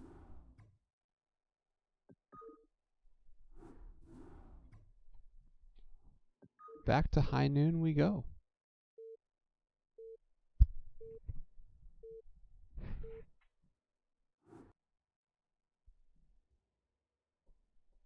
All right. In the bottom left are Blue Terran. Playing for the Chunky Cheesers, it is Genesis 7. This season known as NSL7. And in the top right are Red Protoss playing for the Kava Dogs. It is Microgreen.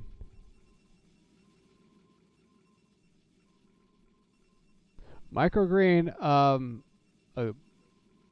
Genesis also a very good player, but Microgreen definitely a good, a strong all-around Protoss player. Definitely strong macro.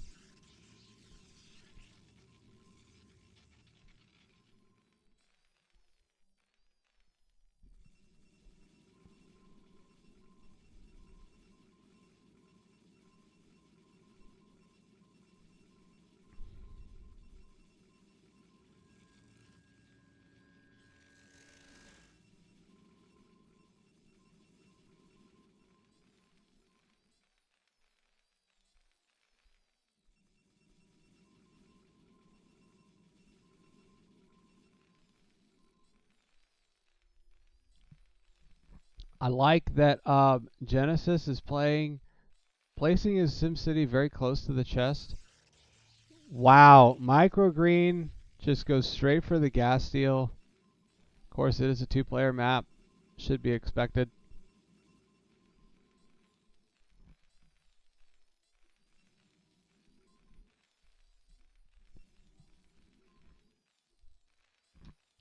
Nice.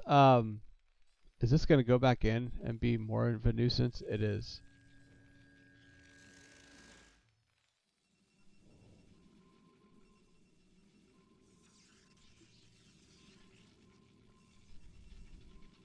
Looks like maybe going for a Zealot Core Zealot opener. Try to get those two Zealots in before going into Goons, just to add a little bit more pressure. Which is not a bad call. Oh my god, he's going to mine the gas before it gets destroyed. That is hilarious.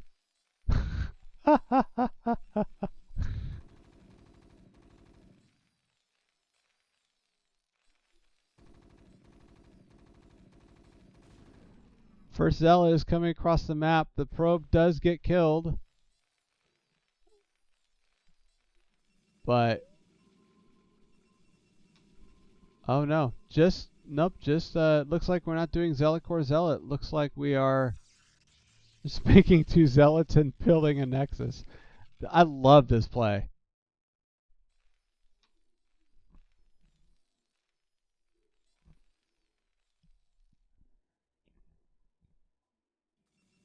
Just keep building them and marching them.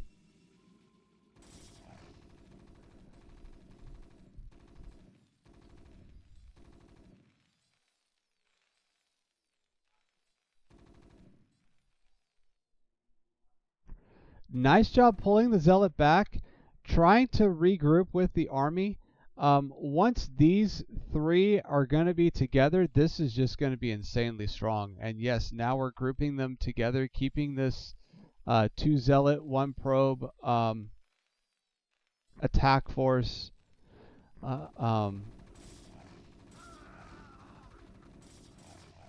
Together. We have the bunker almost finishing. Oh, the SCV does go down. Terran is trying to expand as well. Can't quite keep these Marine. Oh, it does finish. No matter, this goes right into the main. Is he going to unload? Kind of has to. Unfortunately. Oh, maybe he's not. That's rough. These Zealots and the Probe are going to go into the main. Just transfers them over to the natural. Protoss, meanwhile, their core is up, their gas is up. Going into goons. If they can get goon range,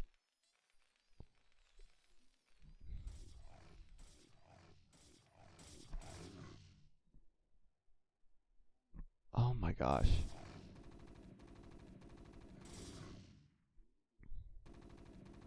Nice body block with the SCV.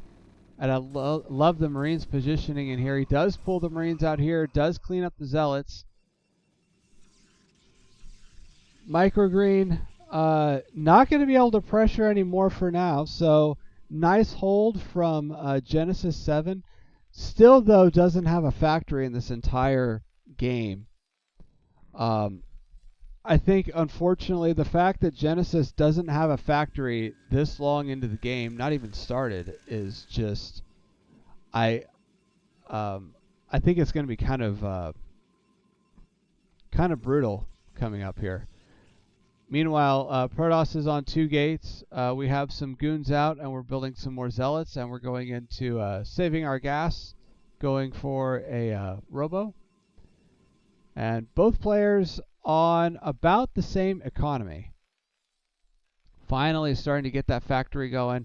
If we can get some tanks up, there's still not a lot. Protoss invested a lot in that aggro, and there's not a lot of production at home. So if Terran can get some tanks up and get some tanks up and get a third started, I think that this could still be a very salvageable game here. Now this is only 2 goons and 2 Zealots. Oh, gotta load the Marines up. Load the Marines. Oh no, okay, it's loaded. Okay. Protoss going for the 3rd base. I think that if the Protoss wants to get up to the desirable number of gateways, this is not a bad call, but getting an observer out. So really just kind of trying to play a pretty normal PvT macro game here. Definitely containing the Terran though. And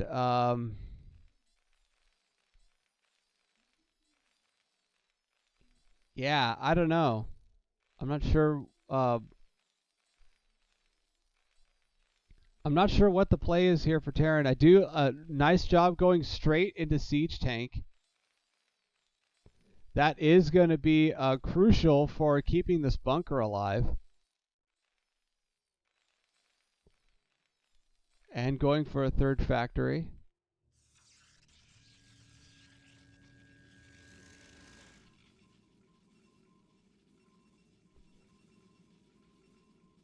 Okay, and it looks like Microgreen is probably going to go into Templar Archives, I would say. And possibly Arbiter. This is... Arbiter is usually the... not usually. Arbiter is a common late game play off of Archives.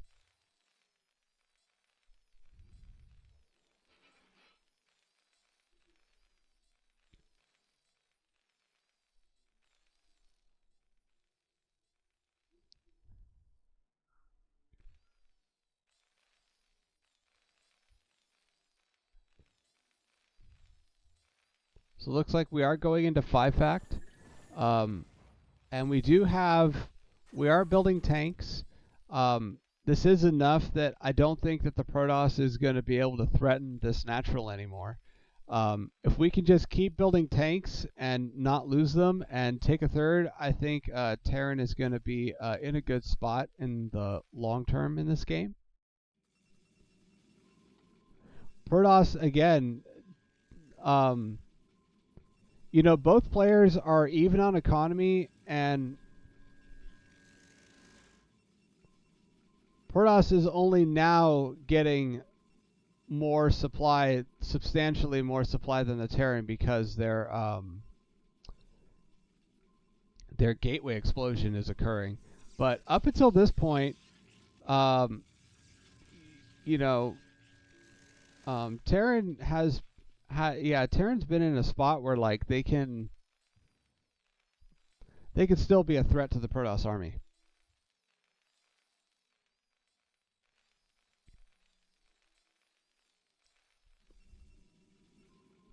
But yeah, microgreen going up to 9 gateways.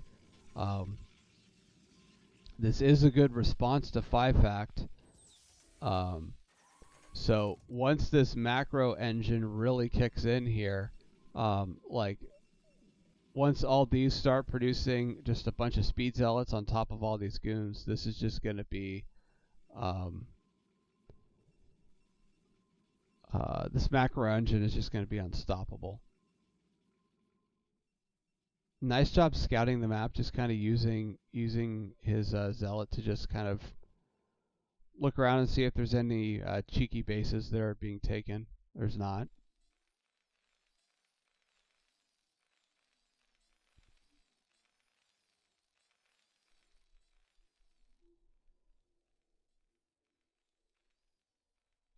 Even if what I like about this map is that even if the Terran pushes the Protoss away from this position here, Protoss can still fall back to this high ground position here and this bridge here and still be in a strong contained position.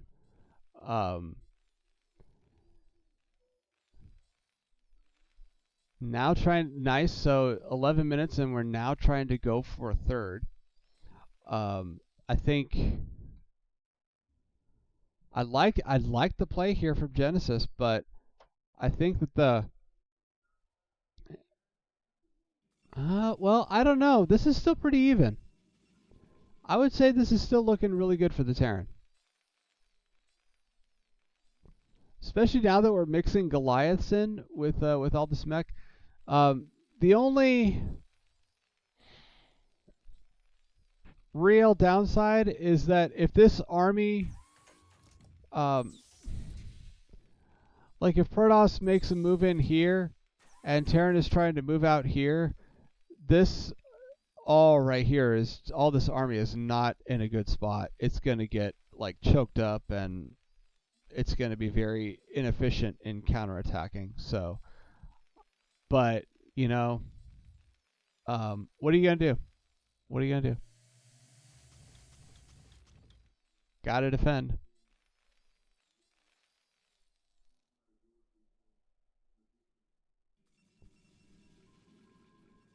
Yeah, just an insane amount of Zealot Dragoon being built. Now starting to mix in some Templars as well.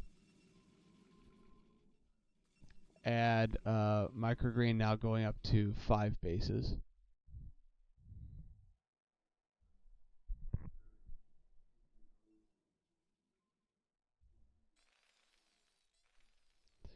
The Terran is on +1 weapons and is going up to 2-1.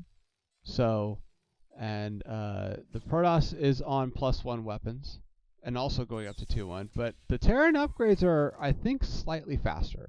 So, they're both going to be even in upgrades, but that generally favors the Terran army. So, the Terran has a good supply count and has a good enough upgrade count that, yeah, definitely want to pull back.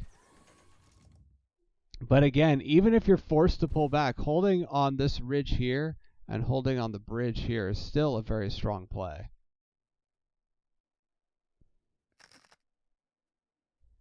But I don't quite know if microgreen has enough forces to also hold here.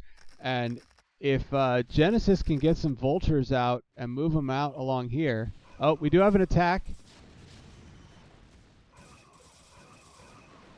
Looks like the tanks are going to be able to stop this flank here, but quite a lot of pressure coming down from the front here at the ridge. And it looks like, oh, we're going to get, okay, green gonna get micro green gonna? No, no storms. Nice. Okay, so this just barely holds.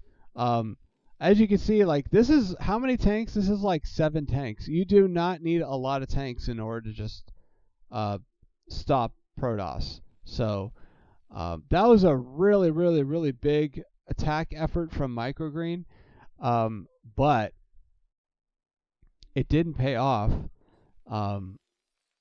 All of Genesis tanks are still alive. And so, yeah, I think Microgreen is going up to 10 gates, and I think he really needs to have a second main or a second base full of gateways. If he really wants to get his macro where it needs to be, because he did not get the damage done on these tanks that he was looking for. Both of those High Templars got totally sniped. But we still have, I mean, Speed Zealots are not to be underestimated with tanks. It's nice if you can get a bunch of vultures out and body block them, but if you can get across the vultures and you can get zealots on top of the tanks, that will just shred them. So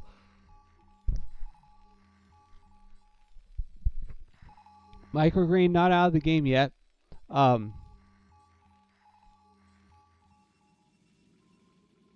Going up to now 12 gates in the main and 13 gates in the main. Okay, so lots of gates. So kind of getting, I think if he can get up to past 12, like up to about 15 gates at least, then he'll have a good macro engine to deal with this Terran production here. Terran is still only on 5 fact, but again, they haven't lost any tanks and they're only adding to them. So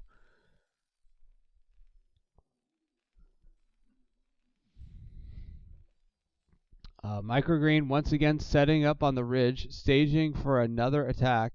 I like how he's sending the goons off, maybe trying to pull off another flank.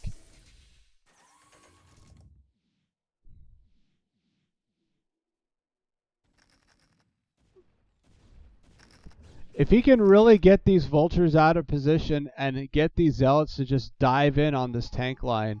But even then, look at this clump and this clump. It's kind of spread. So, I don't know. We'll see. We'll see if he can make this attack work. Arbiter is in play, so they are going to stasis some tanks as well.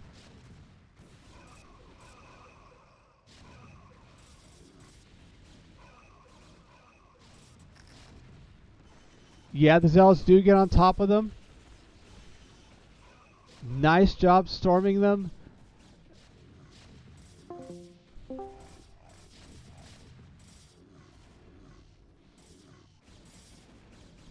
And oh man, unfortunately it looks like Genesis 7 is going to lose the third base here. SCV storm. Wow. What a how many was that? That was a brutal storm on the SCVs. Zealots are just totally absorbing mines. Another storm does go down. Can he snipe the Templar? He does. He snipes it. Nice catch.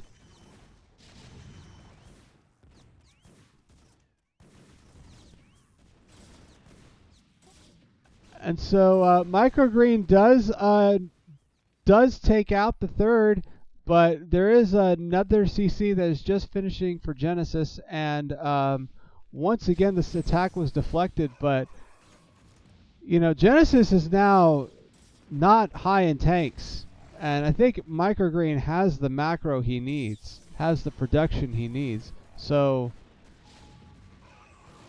nice job again. All these Templar snipes are just beautiful.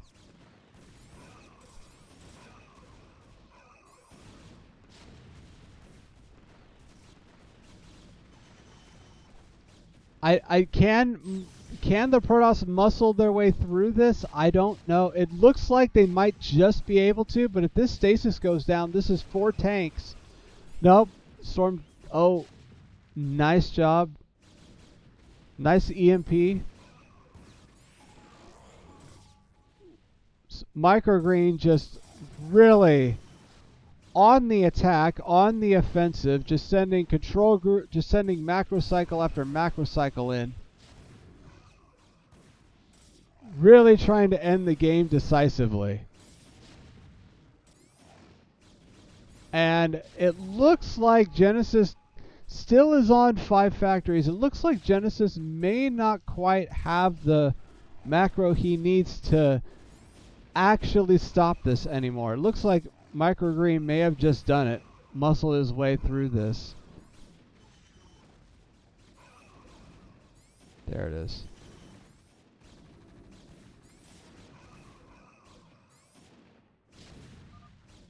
GG is called. And 1 point on the board again for the Kava Dogs. Nice. That was nice from Microgreen. The closeout of that game was just beautiful. All right. Going into game 2.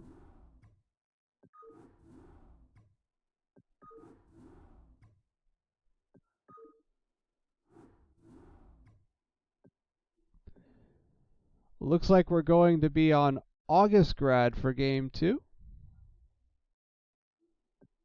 Just make sure I get my games right.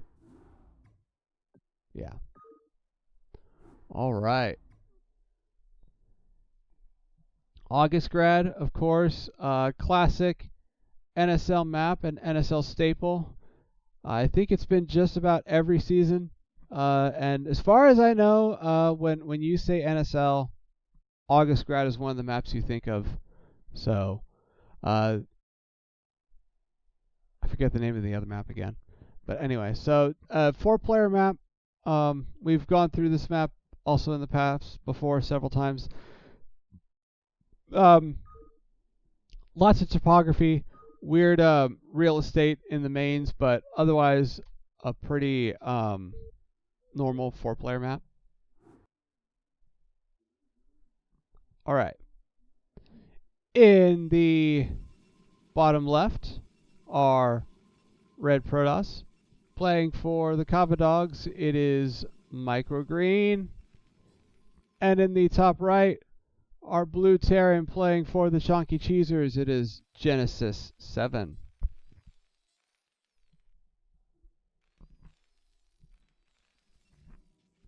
this is Genesis's pick, so I'm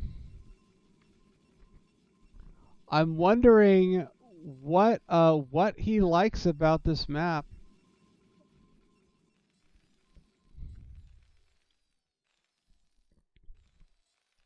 Apart from the fact that it's just a non-favorite.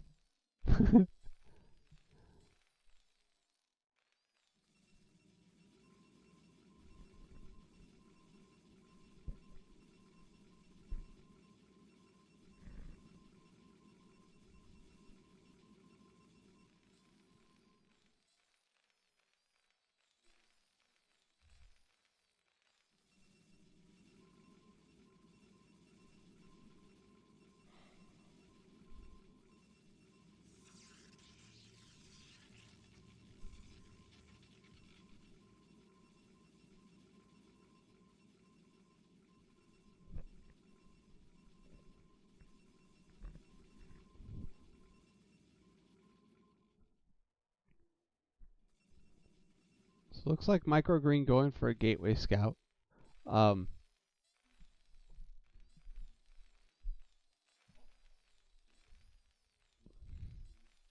don't think he's going to get to the Terran base in time to gas steal, but maybe he might get there in enough time to be able to pull off some zealot harassment. You know, if he does scout the Terran in time. Looks like both, of course, are going to scout each other second on a cross spawn.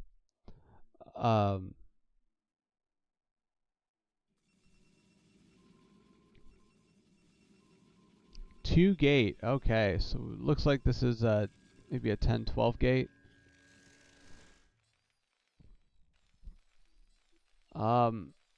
This is very interesting, I would say. In a PVT, in base 2-gate is um,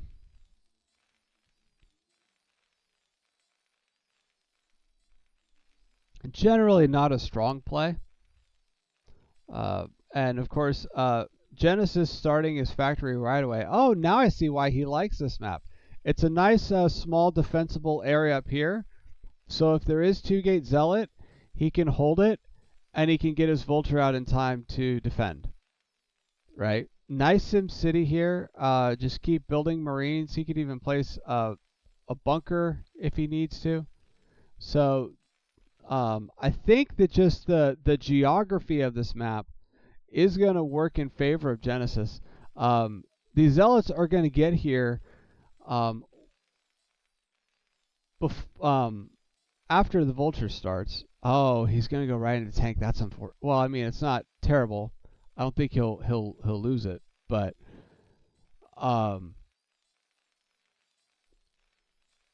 yeah. Well, maybe this add-on will finish and he'll build a Vulture. He has enough that, like, Vultures build fast enough, and he has enough that he just needs to start it. Okay. Oh man, 3 Zealots. This is brutal. Is he gonna start the Vulture? Start the Vulture. Start the Vulture. Nice body block. He goes for the tank instead. Okay.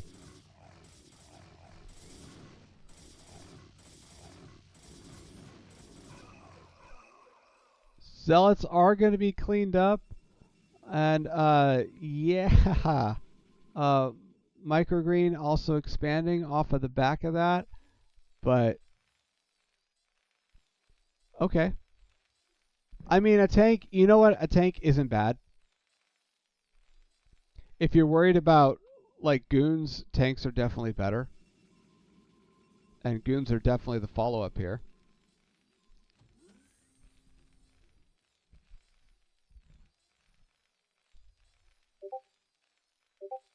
What? Oh, he's gonna pull. He's gonna pull. Oh my God. He's got like 3 Marines, a tank, a Vulture, and some boys. We're just gonna pull and go. All right, let's do it. Let's go. Genesis coming down the map for a counterattack.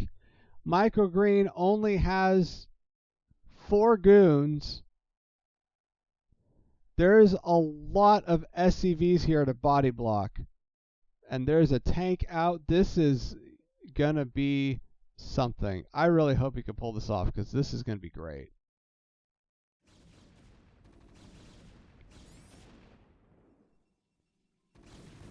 Nice job. He's keeping the army together. And now, all of a sudden, this is against 4 goons. And these goons... Oh, nice. And there's mines. Nice job. The mine connects, takes off another goon. And they have to oh my gosh. They have to navigate. And another goon goes down. Beautiful mine connect. And all of a sudden, the tables have turned.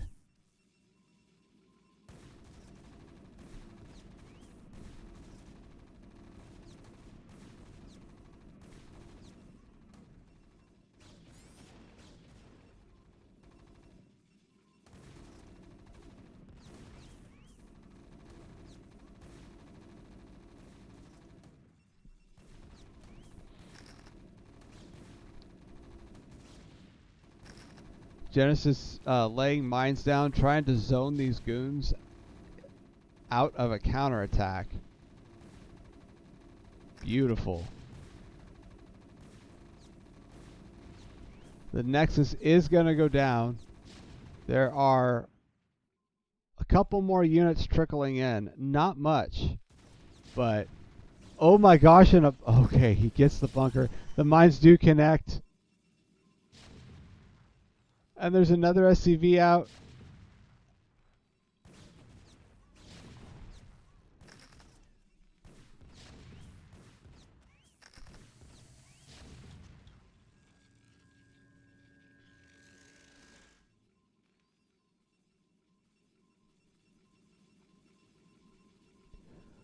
So Microgreen does have a Reaver, and a shuttle is on the way.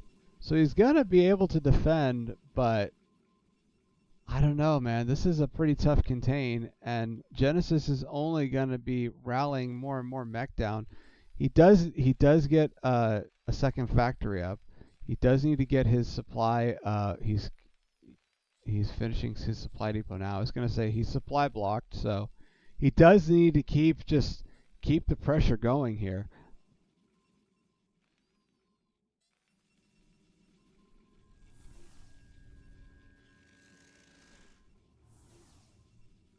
I also like putting the depot in front of the bunker, kind of again using some SimCity to zone out the AI a little bit. This is quite a contain coming down here from Genesis. But the Reaver is out on the field, and so is the shuttle. Shuttle speed is upgrading. A Reaver doesn't care at all about missile turrets.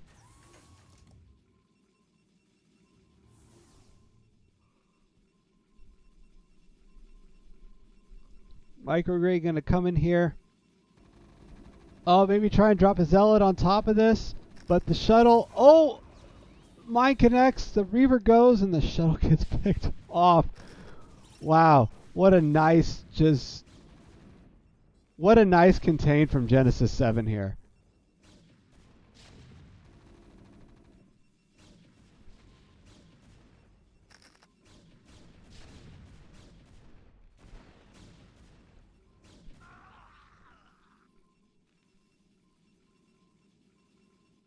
An expansion has started. More units are on their way. He is going to try and take out the tanks, but he doesn't quite. These are slow zealots. They don't quite get on top of the tank in time. And Microgreen taps out. All right. Genesis 7 putting 1 point on the board for the Chunky Cheesers. Once again, it is 1-1.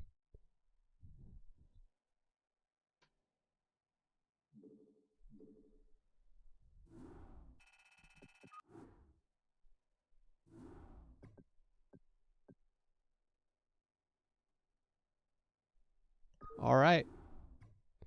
Are you all ready for this? We're going into Game 3, Genesis 7 versus Microgreen. Tennesis 7 for NSL7. And it is Odd Eye. This is Microgreen's pick.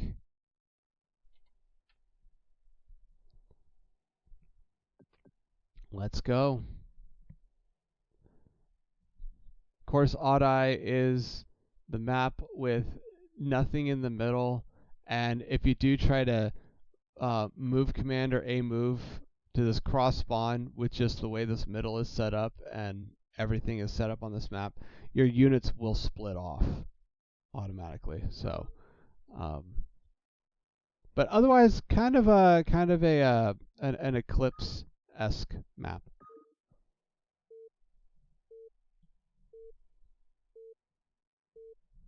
Let's go. Genesis 7 and Microgreen in the top left. Our blue Terran playing for the Chunky Cheesers. It is Genesis. And in the bottom right, our red Protoss Microgreen playing for the Kava Dogs. Microgreen definitely going to be able to get a gas steal. I have no doubt that's partly why he chose this map.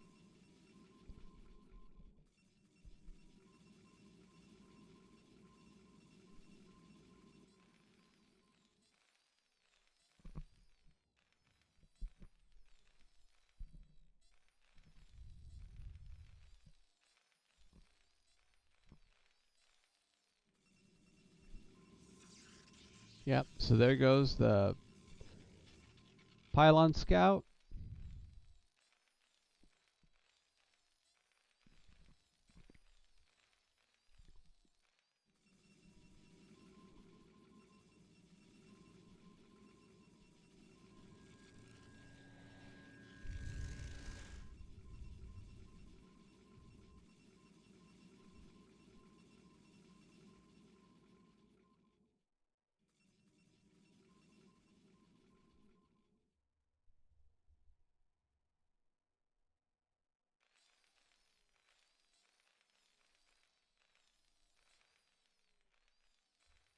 Genesis once again with the. Oh, no, I'm sorry. I think it was McTerran last time. Nice Zealot-proof SimCity.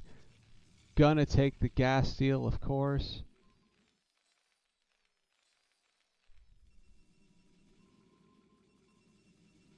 Gonna zone the Protoss. Sorry, gonna zone the Terran out of factories.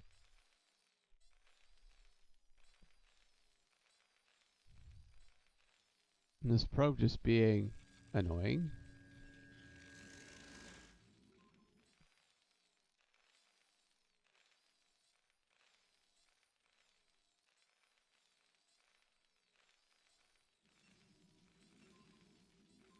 Marine does finish. And this is, the SCVs are chipping away at the assimilator here, but, you know, Microgreen, once again, just going into a bunch of Zealots.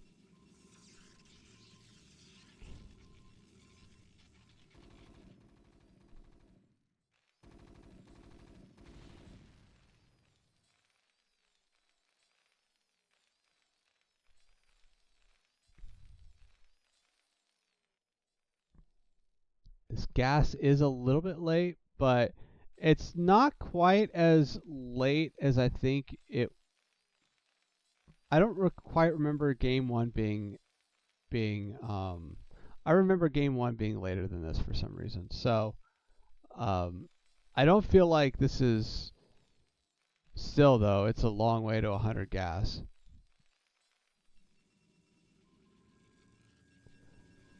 Microgreen this time getting the Dragoon tech up before expanding. Zealot gonna come in here and pressure, but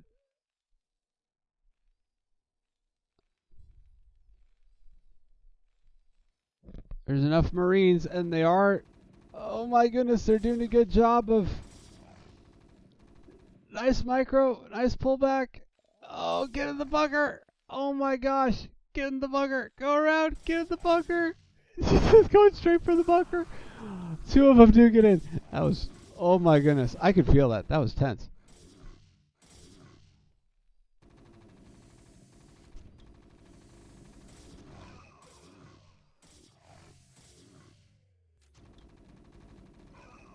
Nice job cleaning up the Zealots. The CC does get halted, but you know what? The factory is on the way, and we have a bunker full of Marines. I don't think this is terrible.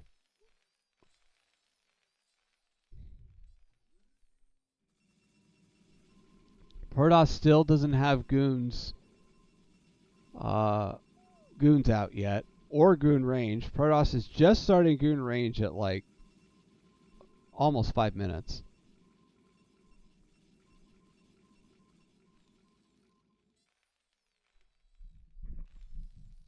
Nice Sim City here with the bunker, keeping this part of the base away from enemy units, forcing the enemy units to have to go here.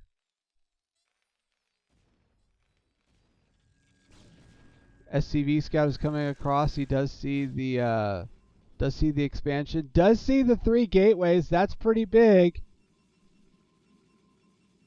Robo is going down. He sees everything.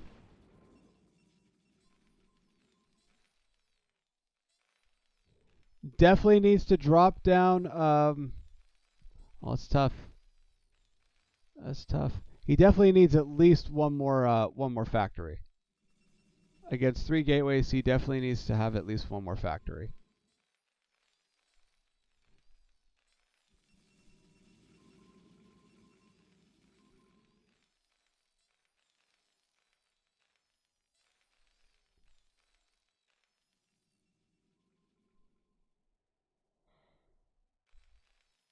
And okay, he does start the second factory. Siege mode is almost done. It looks like siege mode and goon range are going to finish at the exact same time. So these goons are not going to be able to harass this bunker. And Microgreen again going for the third. Looks like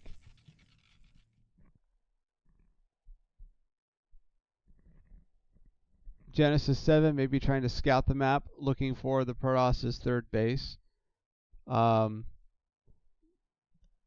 positioning here from the goons is very like, if vultures try and come in here in any angle, these goons will be able to fire on them. So this is not a bad spread of goons here.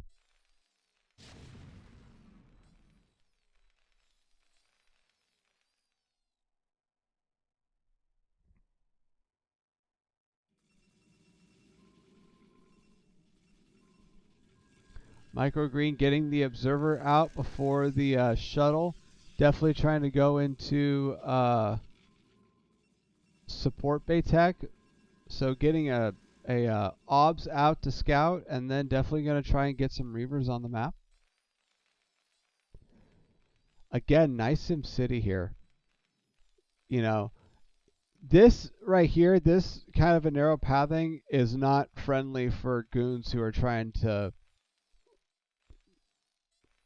get up here in numbers and destroy this. So this is a very good anti-Protoss ground Sim City right here. Of course, Microgreen also with his Sim City of his own, walling off his third up here and defending it with goons for now.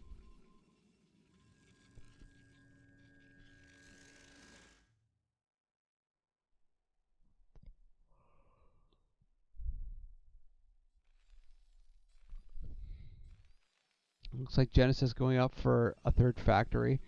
So when Protoss and Terran are even on factories versus gateways, that's generally not good for Protoss. Protoss wants to have more, for sure. Wants to have more gateways than the Terran has factories. So I like Genesis's call of going into a 4-fact here and also getting upgrades.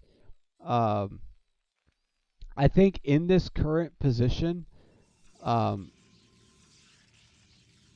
Microgreen obviously building a pylon here, trying to get more real estate for more gateways.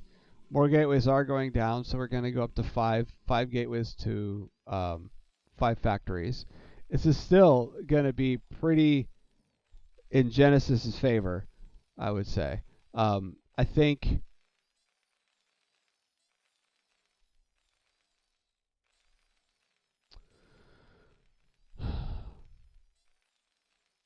I think I would like to see another, at least another factory with a machine shop on it producing tanks. But if we keep the tank production out of one, we'll have a nice amount of tanks in about a minute or so. So.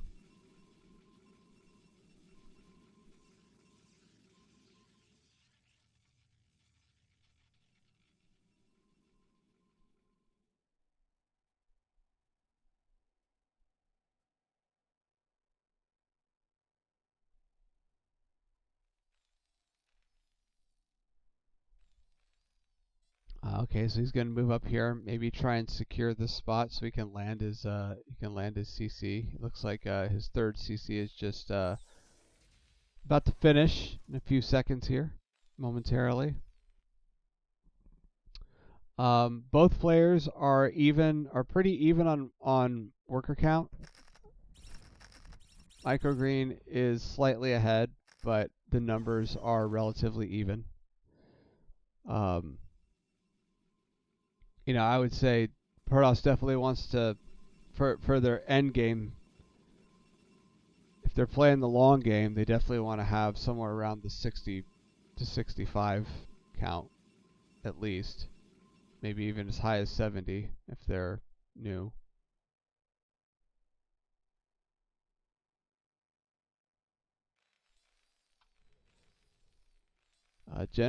So the Protoss does see everything that the Terran is doing. There we go. We now have a second factory with a machine shop add-on. And Protoss has gone up to now 10 gateways. So the gateways are where they need to be for the mid game. But again, Terran has been building tanks up this whole time, and the supplies are pretty even, which means that this would probably generally be favorable for Terran. If Terran keeps their tanks alive and Protoss loses their whole army, Protoss is definitely going to want another main with gateways. So,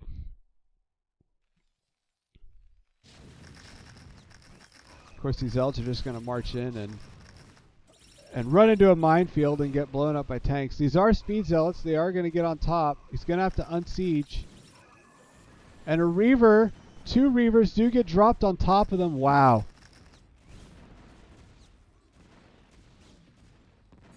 What an engage there. Nice play with the Reaver drop, right? That was incredible.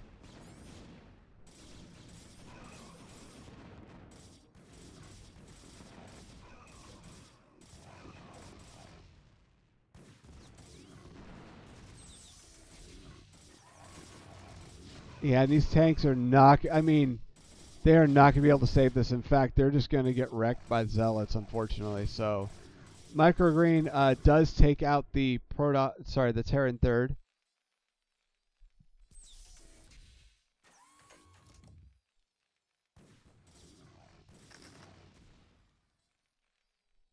Oh my gosh. Goliath, though. Oh my gosh. We have Goliath mixed in now, but nice Scarab. Oh my. That was like 3 vultures that one Scarab took out. Yeah, Genesis trying to hold on. We have nice mines laid out in front of the main in this pathway here, but I really feel like Genesis's production and his tank count in particular is being just totally whittled away.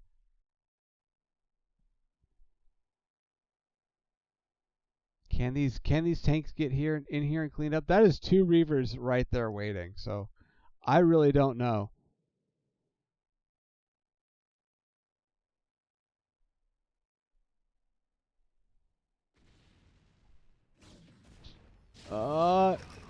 I like that he's trying to bait the army onto this bridge here with the vultures.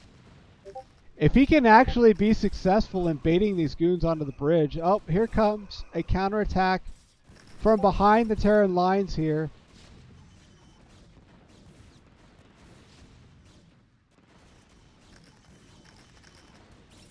And now the Reavers do come in and just totally wreck these tanks. Wow. That was the timing of this. This attack behind the Terran line was just beautiful. Beautiful timing. And of course, Microgreen is just, it looks like rallying just a bunch of stuff up here. Still have a pretty big minefield. I worry there's not enough Zealots to tank all of these mines, which means that they're going to threaten the Dragoon numbers for the Protoss.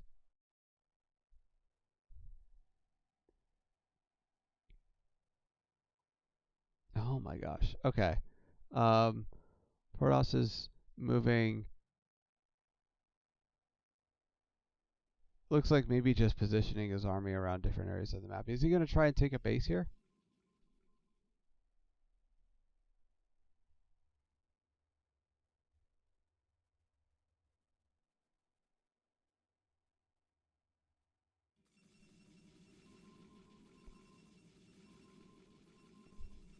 Wow, man, what a game.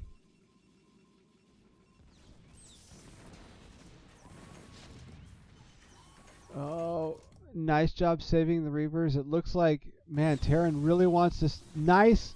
The tanks do snipe one Reaver. Can he get the other one?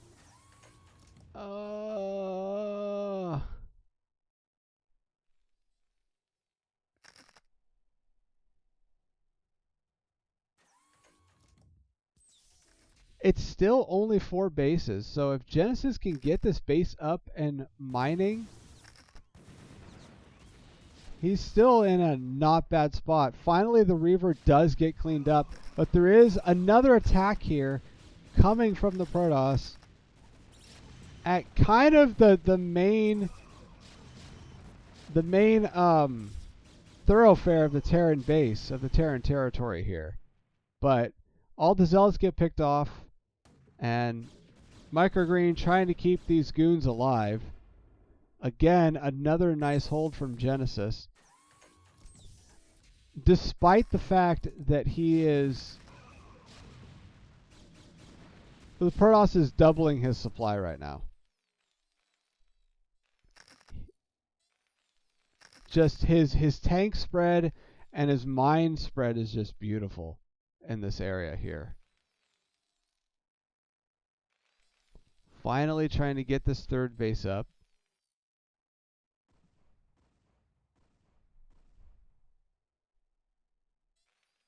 These are also, I don't know if you noticed, these are, oh, they just got 2-2. I was going to say these were 1-1, but they just got upgraded to 2-2.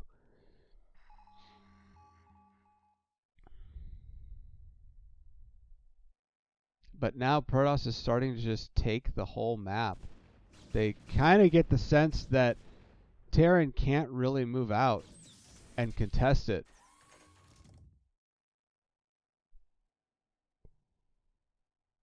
I like the nice job here, just deploying a large number of ground forces here so vultures can't go out this way, and trying to hold even like this choke point here so vultures can't get out this way. So now Protoss they're not directly containing the Terran, but they have control of the map. They have all of their army at all of the points that Terran can move vultures out. So Protoss can literally just take the whole rest of the map. So very strong, decisive positioning here from Microgreen. I feel like this is actually kind of game-ending positioning. Because even if Terran cleans this up, this economy is just going to be unstoppable.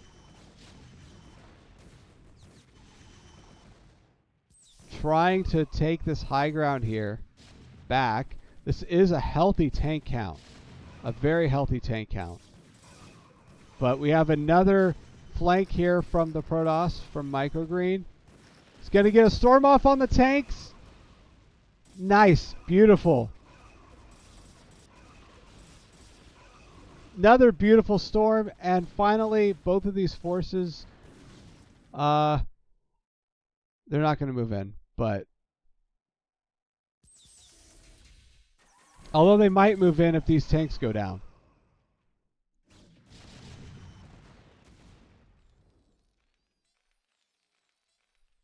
Nice. I like Microgreen again trying to control the path that the vultures can go and control the map.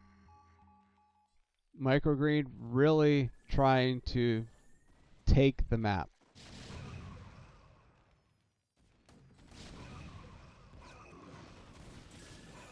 Another nice storm goes down. There's enough goons here that this is probably going to get picked off.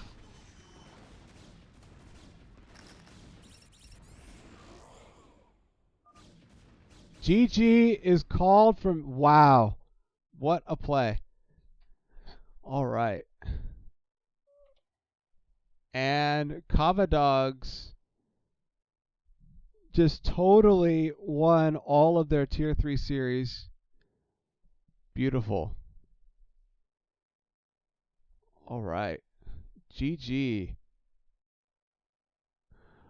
We're going to I'm going to look up we have another NSL cast that should be starting shortly.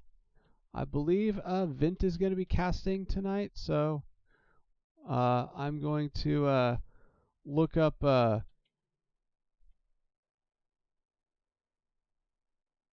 Vint's channel.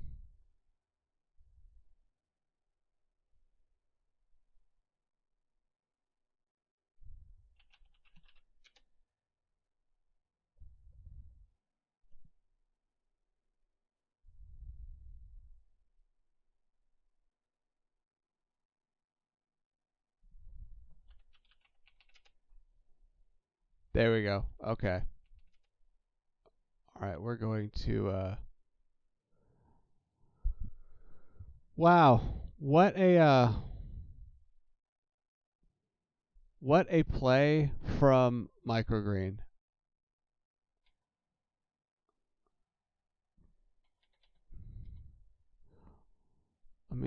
I'm just looking to see who I want to raid. I kind of want to raid Vint because I know Vint is casting, but I don't know if Vint's channel is up yet.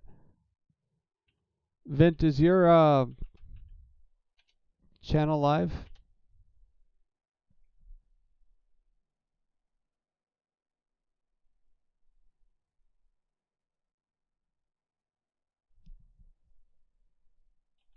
Let's see.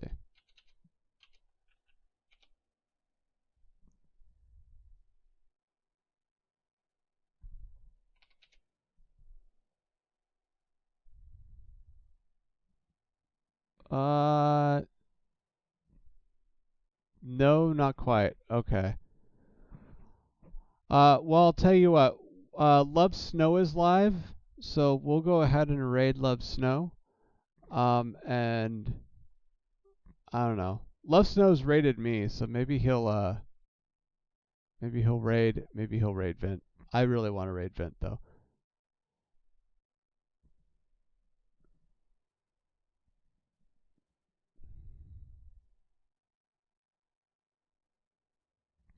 Okay.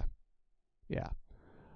All right. Well, unfortunately, this didn't end quite early. This ended a little too early to raid. So we're gonna go ahead and raid Love Snow. And thank you all so much for tuning in and supporting NSL. AK, again, thank you for casting with me today. It's always a pleasure to have you here. Vint, Inside Job, thank you all for your support. Also, shout out to Cookie Master and Multitasking again. Thank you all for supporting Tier 3 NSL7. I love watching the progress of the beginner tier of Brood War players. I love watching people improve, so always a pleasure to cast these games. Enjoy Love Snow. Love Snow is a Terran currently taking on the ladder.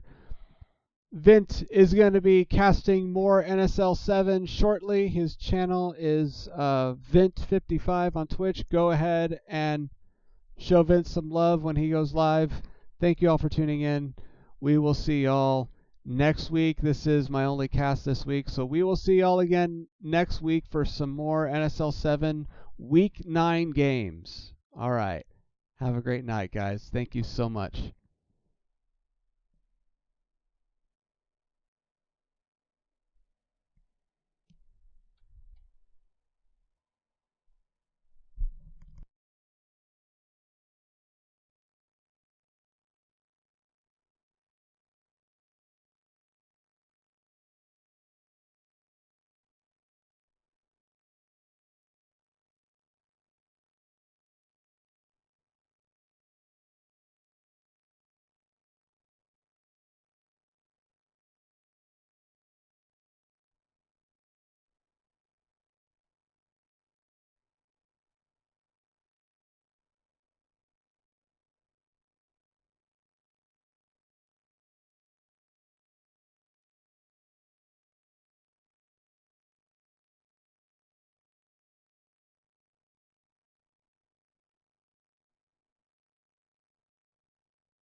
but I don't endorse candidates, so I want to sit down with President Biden and Kennedy as well, because everybody needs to vote, and not just vote, but make informed votes. It's an honor to be with you. Let me just say, it's great looking at that logo. I've seen that sucker a long time. Yeah. You look well. I feel good. Do you? No pressure. Oh, fuck, man.